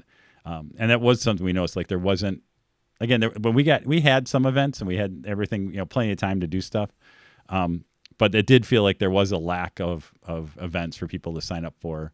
And again, some of that might have been intentional to try and keep, keep kind of the crowd down and something and less interaction of something like that. I don't know how much was intentional and how much not knowing where we would be with COVID, how much they could do and how you do that. But we ended up playing again, and maybe you'll hear a racing theme again. So we did end up playing a Formula Day, which is the Formula One racing game. And I just love to play it at cons because it's like you're playing with I don't know, I think there was 8 of us, 8 people. There's only so many times you can have that many people playing and like a racing game like that. It's awesome to kind of do that. We had a really fun competitive game because it was a good mix of people who had kind of played before, and so we got through, played pretty fast, and everybody, and everybody is kind of helpful around making sure people can move their cars as you're reaching around the table and everything else like that. So it was one of the real fun games I've had at Formula Day. Sometimes you have trouble early and then you're spending a lot of time just racing around in the back, but there was a lot we're bunched up and stretched out and a lot of strategy going on, and really came down to the end between 3 guys who was going to win, one of which was Ben. Ben actually had it. He came from second in the back all the way with literally a chance to win at the end on a die roll. And I think he had to roll over 11 or something else like that, and couldn't. So he ended up taking second. But going from second to last, the second was good. I went from last because I started last, I think, to finish 4th or 5th, which was that. So that was fun. And then we also played Downforce, which is a game I don't know if you guys have played. That's also Restoration Games remake, which is kind of a bidding. There's a gambling part to the racing. Is we're actually moving all the cars with a card. With different cars that have all the movements on, so you move everybody's cards as part of yours, and you're always trying to find the happy medium of moving your car more than everybody else's, and then you're betting on who you think is going to win. And then the total winner, you don't necessarily have to win the race to win. You just have to get the most money, which is a combination of your race winnings plus your betting winnings. So that was fun. We did that with a couple new guys and a couple experienced players. So it was fun on Saturday night.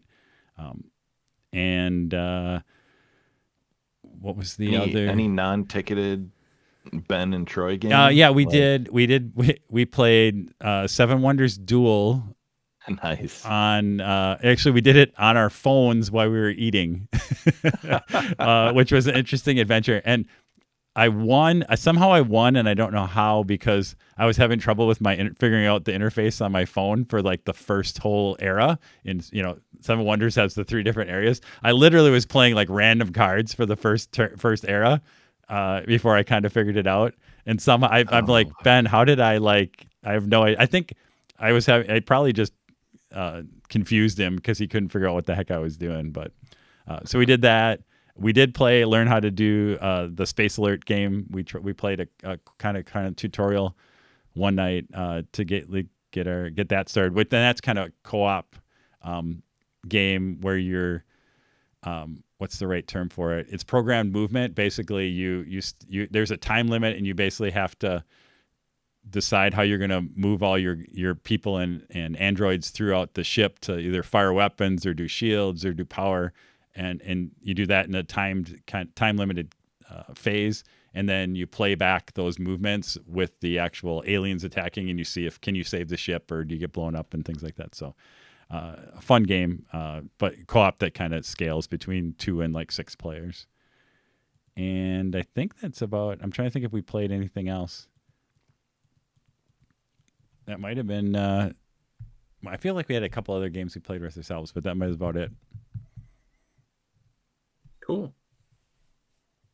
Josh, any other questions for Troy's Gen Con?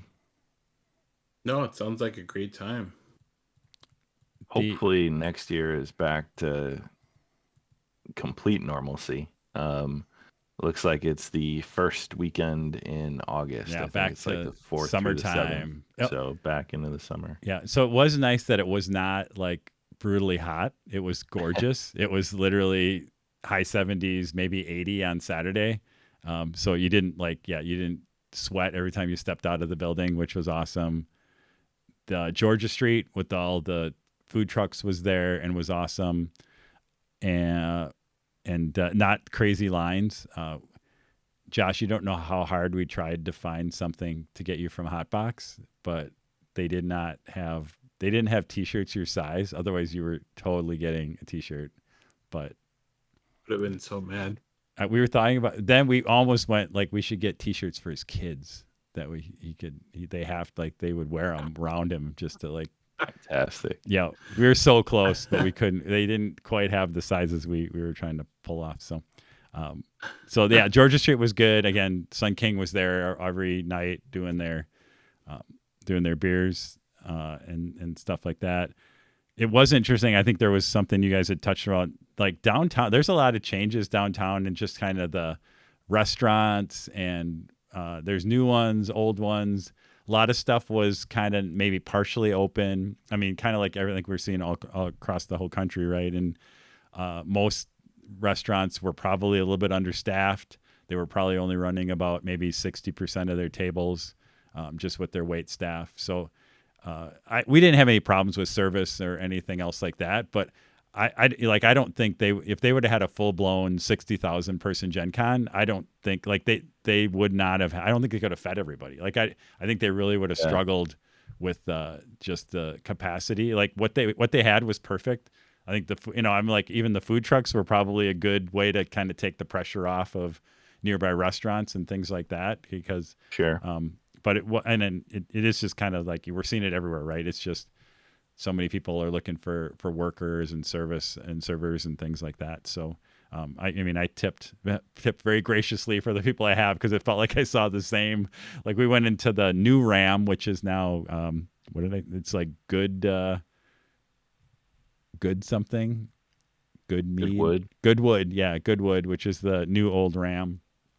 And I felt like I saw the same staff there. The 2 days we went in there, it's like the same poor overworked staff that then was going to get hammered for the Colts game on Sunday, I'm sure, for that. So yeah, interesting. Again, Cool. There's lots of new stuff. It's going to be interesting when I think we go back, because there will be a lot of changes, and just in what is, some of the hotels have been remodeled, I think the Westin and one of the other ones and things like that. So it'll be everything old is new again, or new is old again, whatever it is. So. All right. Gen Con 2021. Sure, I think that was a good wrap up and summary. Let's get to the real fun of this episode. The return of Play It or Slay It, Warhammer Plus. Now, full disclosure, I believe Josh and Troy are current subscribers. I am not. Josh has a 1 month. Yeah, I just purchased 1 month for this. And Troy, for research. All right. For research purposes. I'm gonna. You're doing your own research. Right. The Basement of Death is gonna recoup me, somehow. So. Yeah. It'll come out of our beer. Right? I think I got you some. Yeah, I think there was some beer that was just donated. Yeah. We got to see how the fiscal year ended here, and then see what we can expense for next year. And then Troy, you have an annual 12-month subscription. Yep. And I do not currently have a subscription. So full editorial kind of, like who is a subscriber, who isn't, before we get into it. Yeah, we're making sure was it the SEC, FCC? Who cares about when we do this? FCC probably doesn't know that we exist, but if they did, we just want to make sure we're covered. So the question really is just, where does Josh fall, right? That's where we're going to end up. Yeah. So and so let's talk about what Warhammer Plus is. Then we'll talk about what it is not. And then I think I have a few areas of concern that I'll bring up, and you guys can either tell me, Ty, you're wrong. That's just pure speculation as you sit in your basement, raging against the world, or that, if they're kind of accurate or not. But Warhammer Plus, recently, within the last few months, introduced, I guess, app service. I don't really know. You go to the Warhammer community page, and you go to the warhammerplus.com, and it kind of breaks down what you get. They refer to it as Warhammer Plus the ultimate service for Warhammer fans. There's a video to see the benefits of the subscription. You can subscribe and then, of course, enter your information and get billed, and then forget about it and probably get billed for another year and another year and another year until they run it into the ground. I think it breaks down to, if you do the year, you get it for basically the cost of like 10 individual months. There's like 2 months free, and then an individual month runs you about $6, and the year is like 60. If I I think it's this so it's the correctly. annual. It's like $5 a month, $6 if you're doing monthly. You get access to exclusive animation, so they have new animation shows. Currently, I think it's just 40K based, 41st Millennium. I don't think they have any AOS animated content yet. Hammer and Bolter is a mix, I think. Okay. But I think, but I bet you it's whatever 70. I'd have to look at all the shows, but I think it's probably 70, 80, or four out of 5 are 40K, and one maybe a fantasy one. Then they have premium weekly shows. So some of the stuff that they used to have on like Warhammer TV on Twitch, with some slight changes. So Lore Masters, Citadel Color Masterclass, so the painting, and then Battle Report, where some of their presenters will kind of do more of the turn-by-turn analysis and army building. Lore Masters, Wade Price, I think, is hosting that one, and he does kind of a breakdown of some of the more prolific characters from Warhammer 40,000, like they did Teclis. The masterclass, the painting, is Luis Sugden, I believe, doing various painting faces, orc flesh. I think this week is like a power sword blending with wet blending with glazes, but very specific kind of how to paint. And then battle report, turn by turn battles. The apps for 40K and the beta app for AOS, where you can get your rules, list builders, points, whatever else. And then I think the last thing is the vault, so you can explore Old White Dwarfs or some of their publications, painting guides, so on and so forth. But that is the content on the actual like online or through the app, which you can watch. Then you also, what is it? After a year, you get a model. Is that right? After your 1 year. Yeah. I believe. Yeah. Right. I don't know exactly. Yeah, I think, or if you subscribe to the annual, I'm not sure exactly when you get it, but you don't. Yeah, it's for a little while. It's not right away. You get it later. Like a Vindicare assassin up in like a statue, and then Auric, one of the Auric mega bosses in a different pose with a huge axe. It's kind of a cool model. I want to try to get it without having to subscribe. I'll see if that's even feasible. But did I miss any of the content? Access to apps, the content, and the model? You might even get a voucher for like $5 or $10 for using it at a GW shop. Yeah, I think that's it. I should actually look, because I don't know what. I have to look and see how I use it or find it, but. So anything you guys want to lead into about what you've seen or what you've watched, like quality of the content, any commentary there? I haven't watched anything yet, and I need to. I full disclosure, I purchased this today, so I wanted to see what it gave me access to and like what I could kind of dive into right away.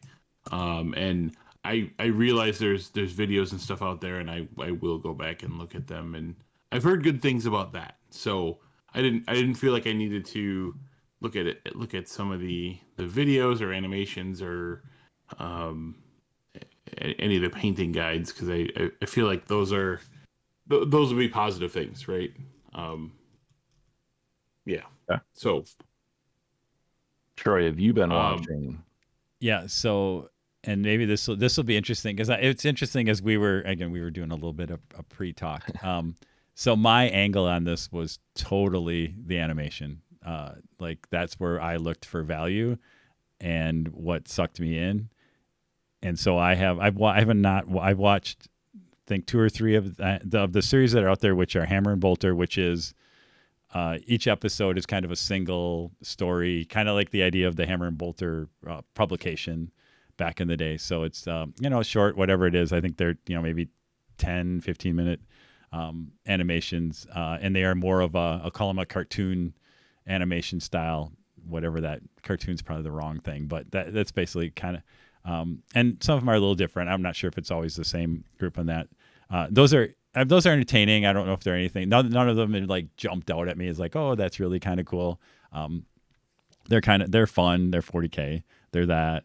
The first series that's kind of out there is the Angels of Death, which is again CGI, very stylish. It's, if people have seen the trailer, right, very kind of black and white and then they use red as an accent across a little bit like kind of the Frank Miller. What's the movie? Give it to me, Ty. You got it. Sin City. Sin City. Yeah, a little bit like, not exactly, but that kind of idea where you use color in different things, because again, it's not completely black and white, but they definitely have most stuff very muted, except that very high quality CGI stuff like that. Absolutely love that series. If I'm gonna get you, Ty, that animation is like, the first one was like, oh, they're kind of setting it up, and then at Gen Con, basically I think it was Saturday night, late night, with Ben, I threw it on the TV, and we ended up binging all the episodes that were out, which was up to the 2 or 3. And then I'm pretty sure Ben said, "You got me. I subscribed because I have to keep seeing how the story goes." So that one animation was enough for him to buy in for the $5 a month around that. And again, that's just scratching the surface. And that there's they showed, I think, there's 12 different series that they have plans for to release throughout in the coming months, years, whatever that it tends to be. So that's really kind of where I've watched a little bit of Louise and her painting tutorials. I think she does a great job. I'm a big fan of hers. But I think there's a lot of places you can get painting guidance and things like that. So to me, that's a bonus. It's not something that I said, oh, that's really why I'm going to jump into her. That's kind of a bonus for me. And the other thing that, again, is a bonus, what I really like, is that vault. And again, a lot of as a collector, being able to go back to some of the old publications for the old rules, whether that's, the old Space Wolf book or something, and just be able to read because again, you don't care about the rules, but there's a lot of really cool fluff and fiction in those books to read. So that I think, again, would I subscribe for that? No, but I think it's a cool bonus and just makes me feel like I'm getting more for my money. So I was going to go there next. So the viewing, kind of asking you both, the vault, we'll go there. So I know, Troy, it sounds like you're flipping through it. Josh, did you look at that at all? Like, what's the accessibility? Like, when I think Warhammer and I think publications and Old White Dwarfs, like, is it just a random, they're throwing random stuff at you, or do you go select the publication and then have to self-curate, or what's the setup like? Yeah, so they have so there's a lot of stuff in there. Different supplements and different kind of background information from different books and stuff. And then a whole bunch of White Dwarfs. It looks like right now it looks like back to 2019. Maybe there's more. Right now it just looks like back to 2019. I think they're slow. They're slow. They didn't release the whole backlog. I think it only goes back, and it'll be interesting to know. I don't know how many they have when they started digital. Right. Editions, yeah. I don't know. Some of them they might have to actually figure out how they might actually have to do work to get other ones digital. Yeah. Anything older. Yeah. And that's unlimited. There's no extra pay, or is there you have to in-app purchase backlog? That's all just included. Yeah, it looks like it's included. Yeah. Yep. A lot of different images and stuff from different books and things. These Warhammer Visions, I don't know what that's all about. You ever bought Warhammer Visions? They were a huge failure as a print magazine, but they are interesting as a kind of as a bonus digital. right, because they were just basically miniature pictures, very much the art and pictures of miniatures and painting. And so again, it's useful as reference material if you want to go look at it for. But that's what they basically were magazines that were just, glossy versions of what you see in White Dwarf, but it was just only the miniatures and pictures of different miniatures and cool painters and things like that. So that was in the old the dark days when White Dwarf was just this little pamphlet, and then you had that plus the Visions, which was then a little pamphlet of just the miniature pictures. But Yeah. But yeah, it looks like there's a lot of good pictures in some of those Visions magazines. Yeah, like the old. I remember getting this when I first got into Age of Sigmar with that painting guide. I don't know, it was not super thick, but yeah, there's some of that in there. Some Shadespire and Beastgrave stuff. Yeah, just a smattering of interesting tidbits and magazines and source material. So, kind of cool. I mean, I think that's a nice little add-on. I don't know that I would buy Warhammer Plus just for that, but some people might. But it's definitely cool. What about the app? Have either of you tried to use the 40K list building rules or the AOS beta list building rules?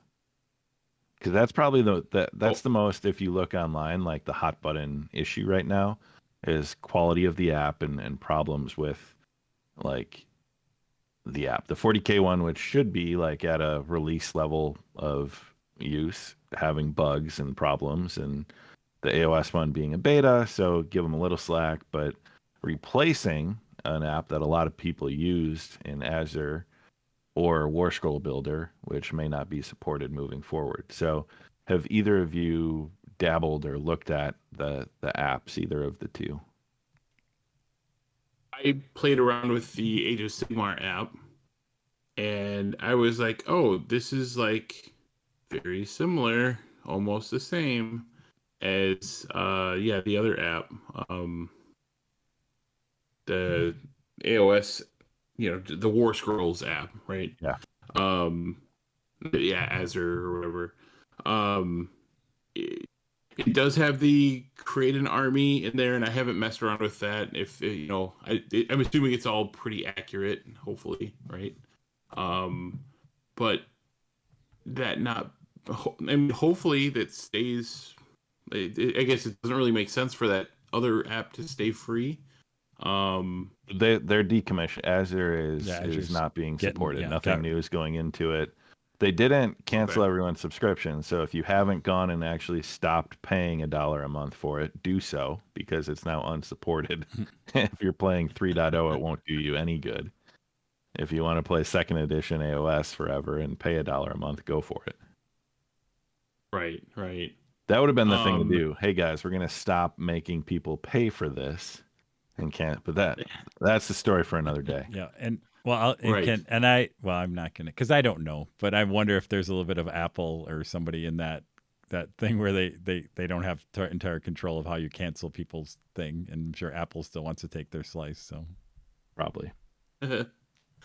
I do hope they continue War Scroll Builder on the website, because doing this on an app, I don't know. I always do my army building on the web, because it just I don't know, having that screen and being able to flip back and forth between stuff.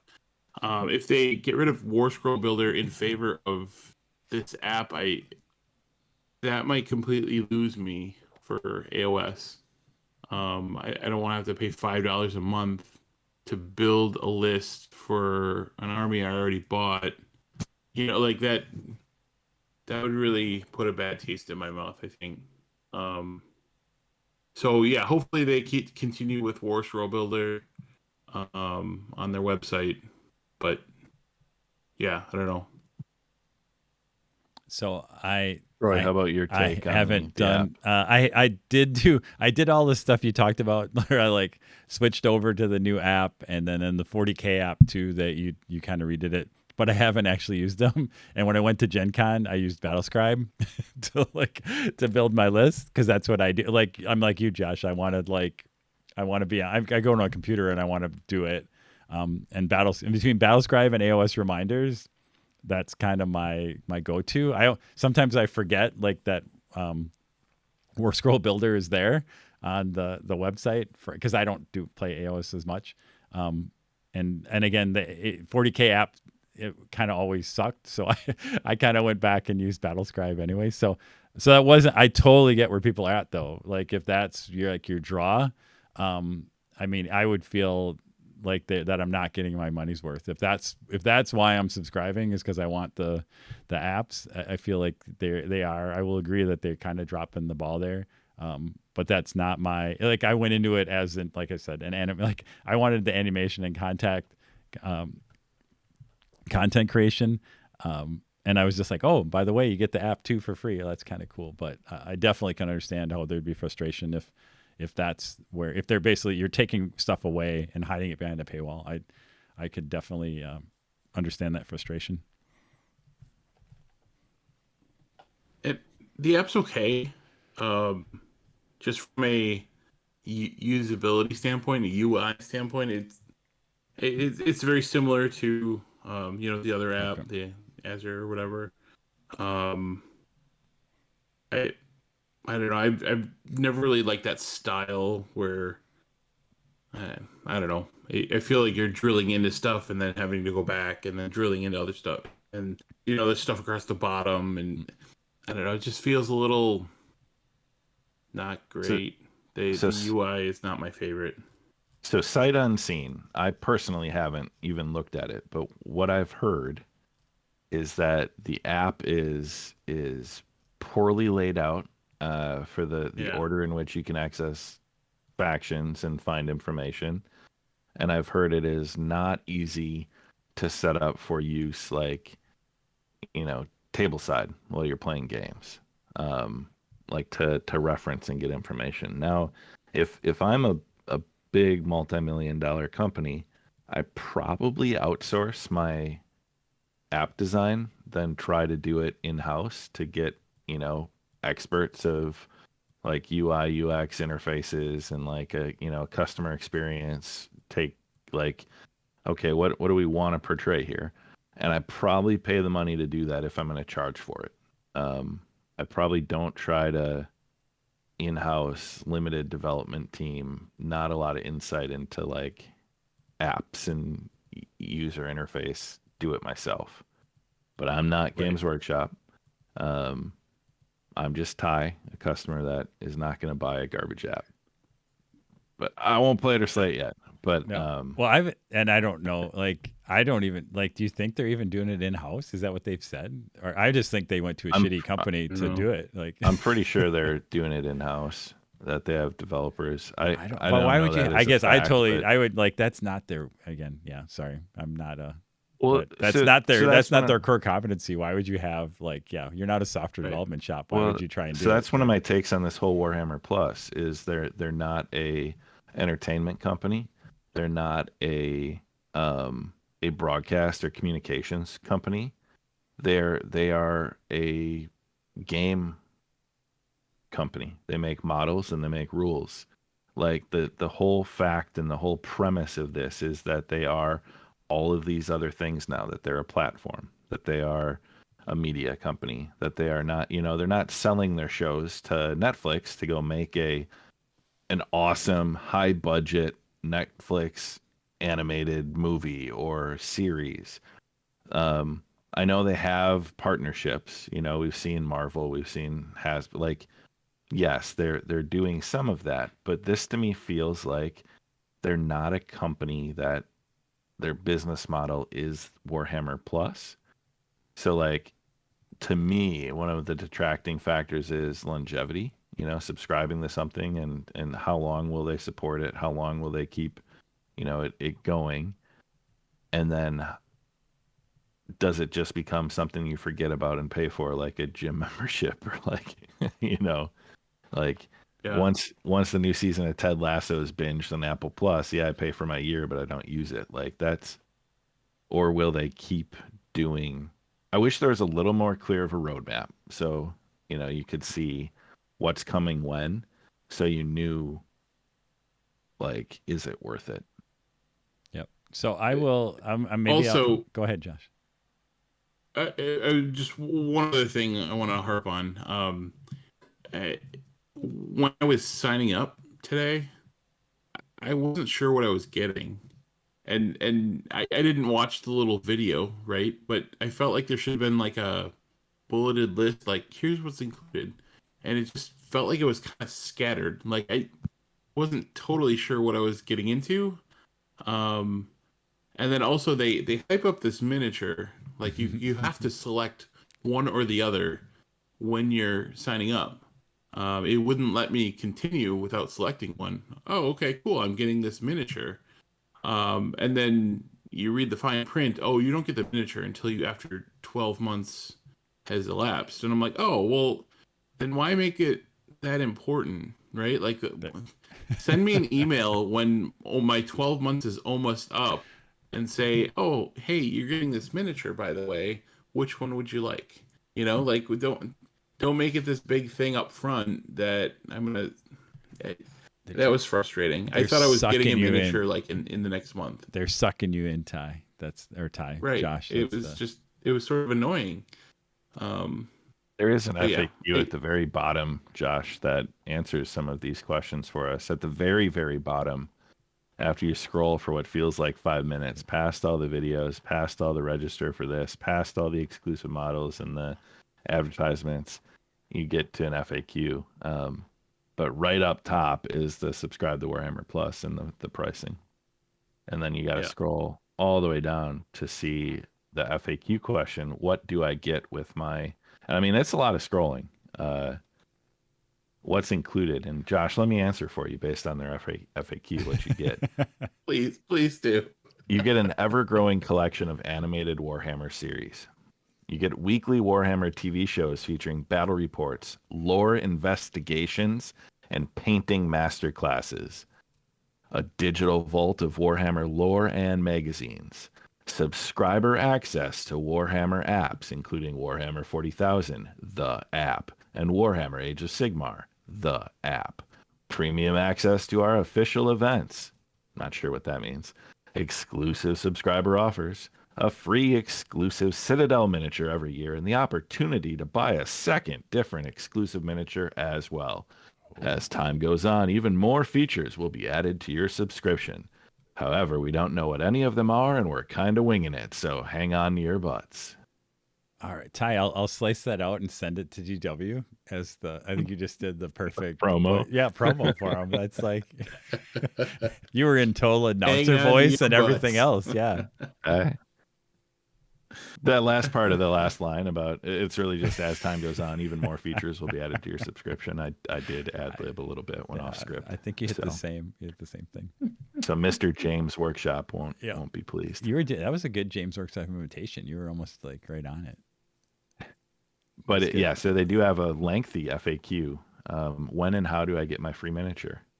You select your free miniature when you purchase your Warhammer Plus subscription. Once you've been a subscriber for 12 consecutive months, so not 12 months, 12 consecutive months, we will email you to tell you how to claim your miniature. We'll even ship it to you for free, no matter where you are in the world. How about that? What if in 12 months I decide, you know what, I actually want the other miniature? I stopped playing AOS. You can buy it. I'm playing 40K now. You said you have the opportunity to buy it. Right, but it's silly that I have to figure out which one I want now. Well, they have to print them. 12 months in advance? Yeah, it's tough now. I have other questions. Who can I ask? Please call or email your friendly local Games Workshop customer service team for help. Contact details can be found here. So, Josh, when you get there, there's a customer service phone number for the U.S. customer service that you can call and discuss that with. Fantastic. All right. So I do want to. So So I'm going to give you. I want to yeah. get what you said, Ty, because as around, I do. And I don't know this for sure, right? But my guess is this could be a a plan. Maybe a ploy sounds bad, like they're trying to do something. Like I think there's some executive VP or somebody there who doesn't agree with you in that Games Workshop is a game company. And maybe they also see writing on the wall with 3D printing or whatever, in that GW is an Mm-hmm. IP company, right? And in order Mm-hmm. for them to evolve, they need to take, and this is always right, they need to evolve into take advantage of the IP they have and everything else, because printing miniatures or creating miniatures might actually not, that market, who knows where we're going to be in 5 years from now, right? Everybody's going to have a 3D printer, everybody's going to have, and maybe this is a way to try and figure out, how would we survive? Could we survive by taking advantage of the IP, which we still own, right? And telling the stories and going into different Yeah. the paper and the animation and stuff, that'll still be there, and that'll be a revenue stream, and we can still make game rules, but maybe we're not getting as much income from making plastic toys anymore. I don't know, right? I think this is an angle, and this is an experiment in some ways, and that's Yeah. why there is a little bit of like, you're not seeing a roadmap out there, because I think they're trying to figure out, again, how many subscribers do they get? How much money are they generating? Because it has to feed itself at some point, right? And you don't want to overcommit, right, around what's going to come out. So I think it's interesting, right? It's going to be an interesting experiment to see how it kind of goes. And so I definitely can understand where people want to know, and right, you want certainty, and people hate ambiguity. But I think there is also a business plan behind here, where this is an experiment, and they couldn't say that. They're not going to say that, right? This is a big experiment, and we're going to take your money and Yeah, it's a experiment big with experiment, it. but please give us $60 a Yep. year, and Yep. we'll keep billing you even when the experiment ends. Yep. And but that they're a business, right? That's Yeah. that's what all businesses do in some respects. Yeah, So, yep. absolutely. And I agree that they're trying to keep up with the times, as they say. I just think there are other companies doing, and other content creators doing all of this better. That would be my argument for, like, they're not best in class for any of this that I'm seeing in Warhammer Plus. Like, there are better TV shows and series and movies, and you look at, like, obviously Hasbro and Wizards of the Coast is an entirely different monster, but like selling film rights to serious Hollywood studios to make a movie, right? Like,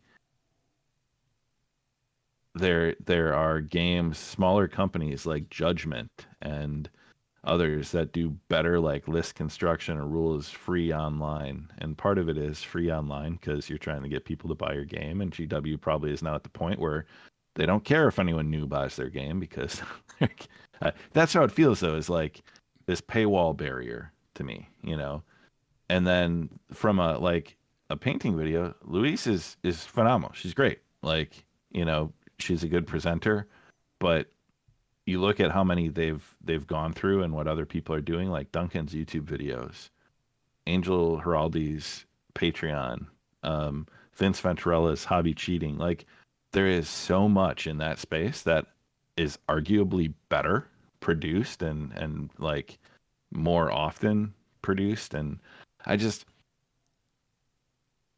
know. I'm struggling with if you're gonna package me something as an experience and sell it better be freaking good, and it better be the best out there. Like, otherwise, I'm gonna go somewhere else to get it. I mean, I'm also, it's five.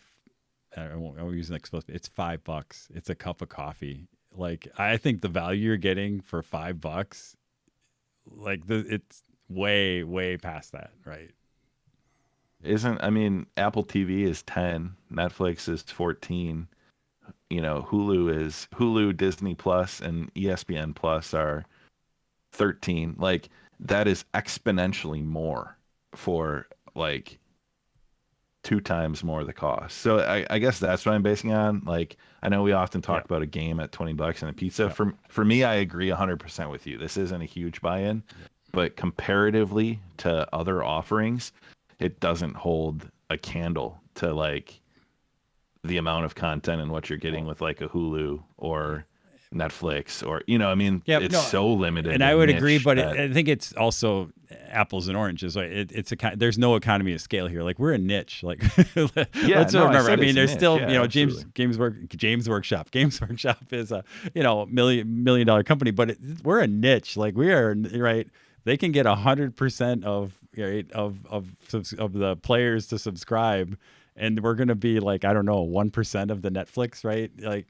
So at some point, no, right? absolutely. It's not to scale, but I was but thinking again, about but entertainment and services, pay to watch, pay to view, pay to stream services that are out there that I compare that $5 and to that's a complete, what I'm it's a getting. legitimate, because again, there's all this background factors, but from that perspective, as somebody who you're subscribing to this, I'm subscribing to Netflix. You're gonna compare that, even though they're not the same, but it's totally valid to compare them because that's what people are, that's what you have in front of you, right? That's what people have to compare to. So I could, and this is going to be crazy. I could see this being a free service with additional purchases, in-app purchases. I think there should be a baseline free model and then pay for the rest of the series. Pay for, Black Library content, but like the fact that there's that upfront paywall, like I don't even think you can get a week-long trial and then like decide. It's just like, boom, there's the paywall. Trust us, it's going to be great. Go for it. Versus like, hey, try it 7 days. If you don't like it, cancel your subscription. Like, there's nothing. It's just, that's more of, I think, another issue that I have with it is I don't think all of this content should be behind a paywall. Like, I don't think it's good enough to warrant paying anything for it at first. Like, I get it. They need to make money. They need to keep the lights on. GW has no problem making money in their current model, so I'm sure they'll make a ton of money with this model. But like, I think that's some of my personal objection to it is, I just don't see it being great. yeah, and I think, well, they did do right, didn't they do like a week or something where they had some of the first episodes, I think, of Hammer and Bolter and the Angels of Death. But I can totally see, like, why don't they just have the first episodes always free so that people can, right? Yeah. And then you're going to suck them in, right? Like, hey, if you watch it and you buy it, then you got the whole, like, then you want to see the rest of it, you got to pay. I mean, and that's the similar to like an HBO or, model where they're like, hey, here's the first episode of a series. And if you like it, then, subscribe to buy I the whole can't thing. tell you how much money companies have got from me because I forget to cancel my 7-day trial, like, or I forget to cancel before my year subscription renews. Like, that's easy money for companies, like on residual, subscriptions. And I think you get more people in the door if you offer something upfront. Yep. Before I end on a totally negative note, though, and telegraph my answer to this, any other like Warhammer Plus discussion that you guys think is relevant for the decision? All I'm going to say, Ty, is you're going to give your thing, and then I'm going to have you over, and we're going to sit down and watch Angels of Death, and you're going to be and you'll be like, all right, gotcha. And then I'll be like, hey, Troy, how about I give you a case of beer and $20 and you just and watch you can do it, and I'll get all together. Yeah, I don't know. You'll be like, I can't wait to come to your house to watch it. I would never try to find a back door into something that people pay for to watch. I would never watch downloaded movies or TV shows on services like Plex or other, other service. I would never do that, but I would wager a guess that there are some people that have already found a way to access Angels of Death and other shows through more nefarious methods. Maybe. Josh, any Warhammer Plus thoughts before we kind of come to the decision making, play it or slay it? No, I think I'm good. I won't even go down the rabbit hole of the the AOS app and the removal of free War Scrolls and putting everything behind the Warhammer Plus. That's what.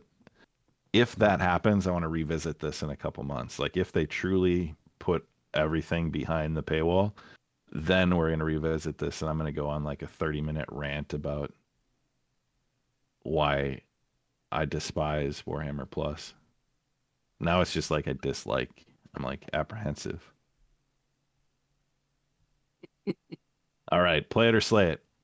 We're going to start with the easy money. Troy, Warhammer Plus, play it or slay it. You're already in for a I'm year. already you see in. Being something you stay in on.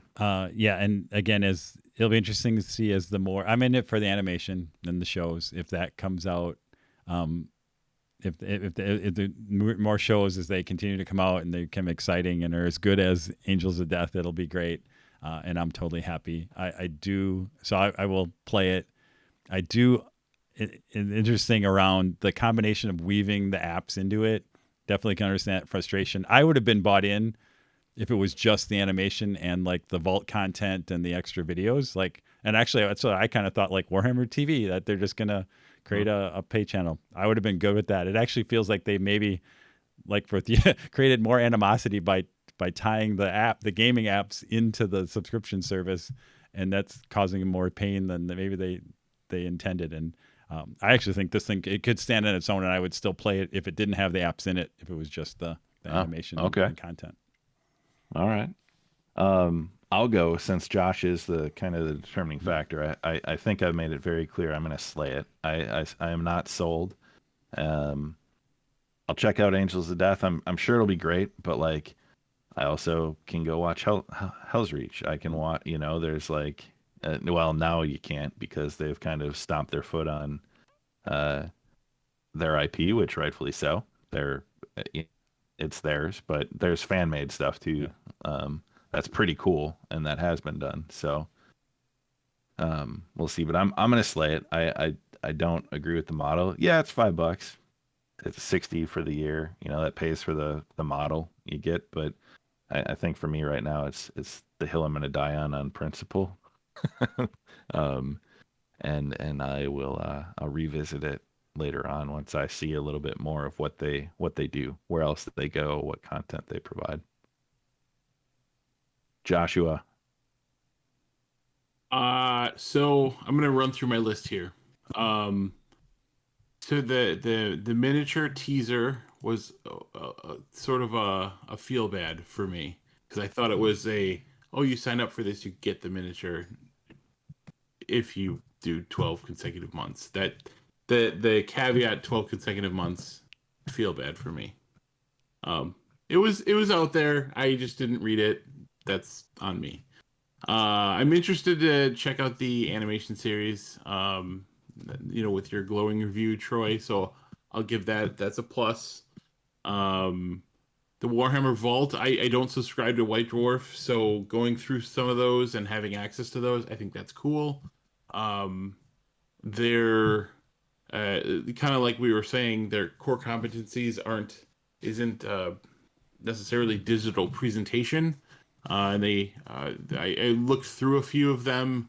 It's kind of PDF-ish, but it's also they're trying to make sure you can't download it, so that it's a kind of a factioned off PDF-ish, and it's all right. It's not bad. It's just not great, but still interesting. I still think it's cool. So Vault, thumbs up.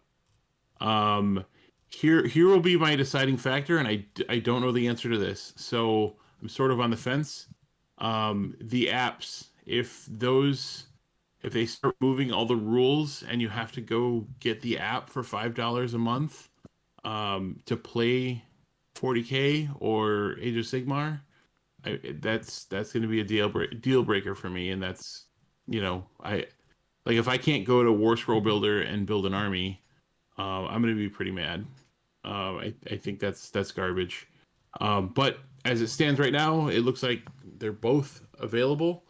I think the app for Age of Sigmar, I haven't downloaded the 40K app, so I don't know, but the app for Age of Sigmar is kind of garbage from a UI standpoint. It's clunky.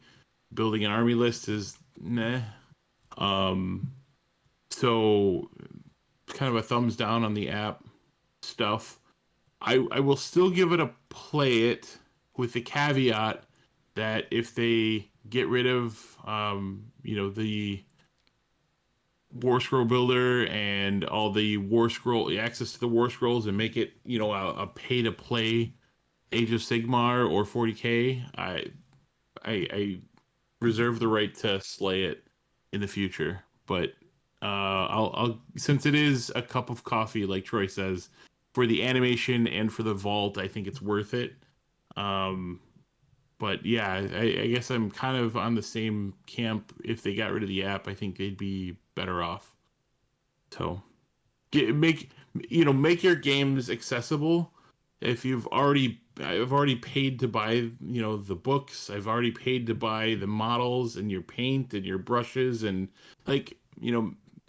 why am I paying a subscription service to play your game like that? That would leave a really bad taste in my mouth if that's the direction they go. But if that is not the direction they go, definitely play it. I think it's worth it. $5. All right. 2-1 in favor of play it. For now. We'll have to now, we'll revisit this in the near future. So that was the return of Play It or Slay It. I think that was good discussion though. Yeah. And we'll have to cut out the Thai promo video and send that in to see if they can use that, and then they can I'll be their paywall. Yeah, they have to pay me. I'll be your paywall. That'll be a meme. That'll get memed. I'll be your paywall. I think that brings us though to the end of the show. Gen Con, Play It or Slay It, some good banter. Coming up soon, Gamehole Con, this month, Madison. I think all or some of us will be there at some point. I'm going to be there the whole weekend. I know, Troy, you're dropping in. Josh, I'm not sure if you figured out your itinerary yet. I should probably drop in at some point. I don't know what that looks like, but yeah. An appearance. All right. We'll wear our red Ask Me How Long I've Been Playing and Slaying t-shirts. So you can find us there in Madison at the Alliant Energy Center. I didn't mention this. I'm pretty stoked. I signed up for Rob Weiland. He does a lot of freelance writing for various Green Ronin and others. Forbes reviews games, does all sorts of stuff. He is running a Deadlands Savage Worlds, like a showdown where all gunslingers would come in the town for kind of like a gunslinging contest that I got into. I love Deadlands. I love Savage Worlds, and I think Rob's a really good GM and RPG, so I'm pretty excited for that. And then Satine Phoenix does a lot of GMing. She's doing a panel. Gonna attend that. So a couple events at Gamehole that I'm ready to go for, and then just hanging out with Matt and Elena. They're flying in, and others will be fun. So same weekend, south in Lake Geneva, Wisconsin, is Dragonfall, AOS, 40K, other miniature events. Troy, are you playing 40K at Dragonfall? I'm signed up, but I'm trying to see. Right now, it seems like the main AOS tournament and the main 40K tournament, I think, have really good turnout and a lot of tickets. I'm doing like a gentleman's or a more casual 40K, and there are only a couple tickets sold. So I'm trying to get a feel for that, or whether it's going to be worth my energy to go down and play. A good way to podium, right? I'm like, as long maybe if there's 4 of us, then I'll go, because then that's like there's my 2 or 3 games, and there you go, and then I have a good shot at winning something, right? Finishing top 4. There we go, right there. Then Holy Havoc right around the corner in November, and then Adepticon returns in March, so that's a little further away, down in Schaumburg at the Renaissance. Housing Block sold out in moments. I think I discussed that last time. I won't end on a sour note, but Adepticon is great and big and fun, and everyone will be there except for probably me. And event, I started getting pulled for events, so starting to put together plans for what the heck I'm going to run at Adepticon 2022. And we missed on the same weekend as Gamehole. Dragonfall is also RockCon in Rockford, Illinois, which is another miniature board game, whatever. Those three conventions need to figure it out. Like it's a little bit up. too close of a region. Yeah. You're all within an hour of each other, and Well, it's all Dragonfall and the same. RockCon are direct. Right. Like that makes zero sense. Yeah, it's you'd like think. that. And then Figure it Gamehole Con, figure it out. Yeah. Because it's fun. Because they're all fun. They're all fun, and I'd love to exercise support them 10-4. all. But it's like you guys got to find different weekends. It's not hard. Like use a calendar. Don't worry. All right. So that is upcoming events, conventions, tournaments, other fun stuff. As always, Facebook, Twitter, basementofdeath.com.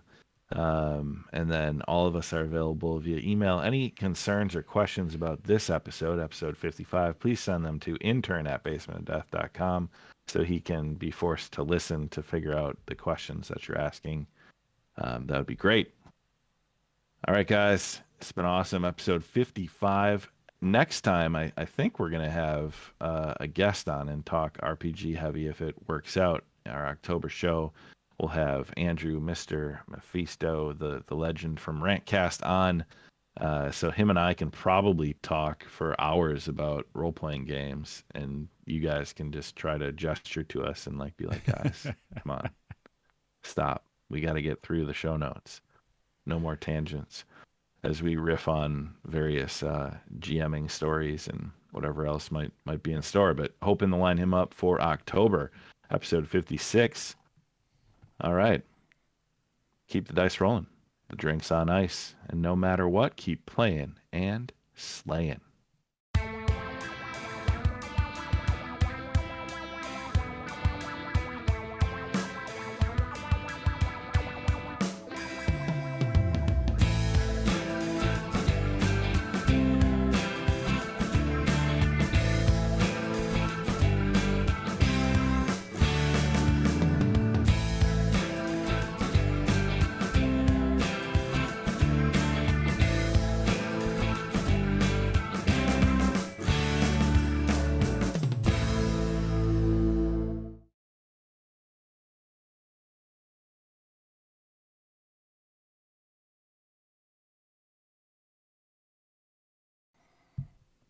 I got my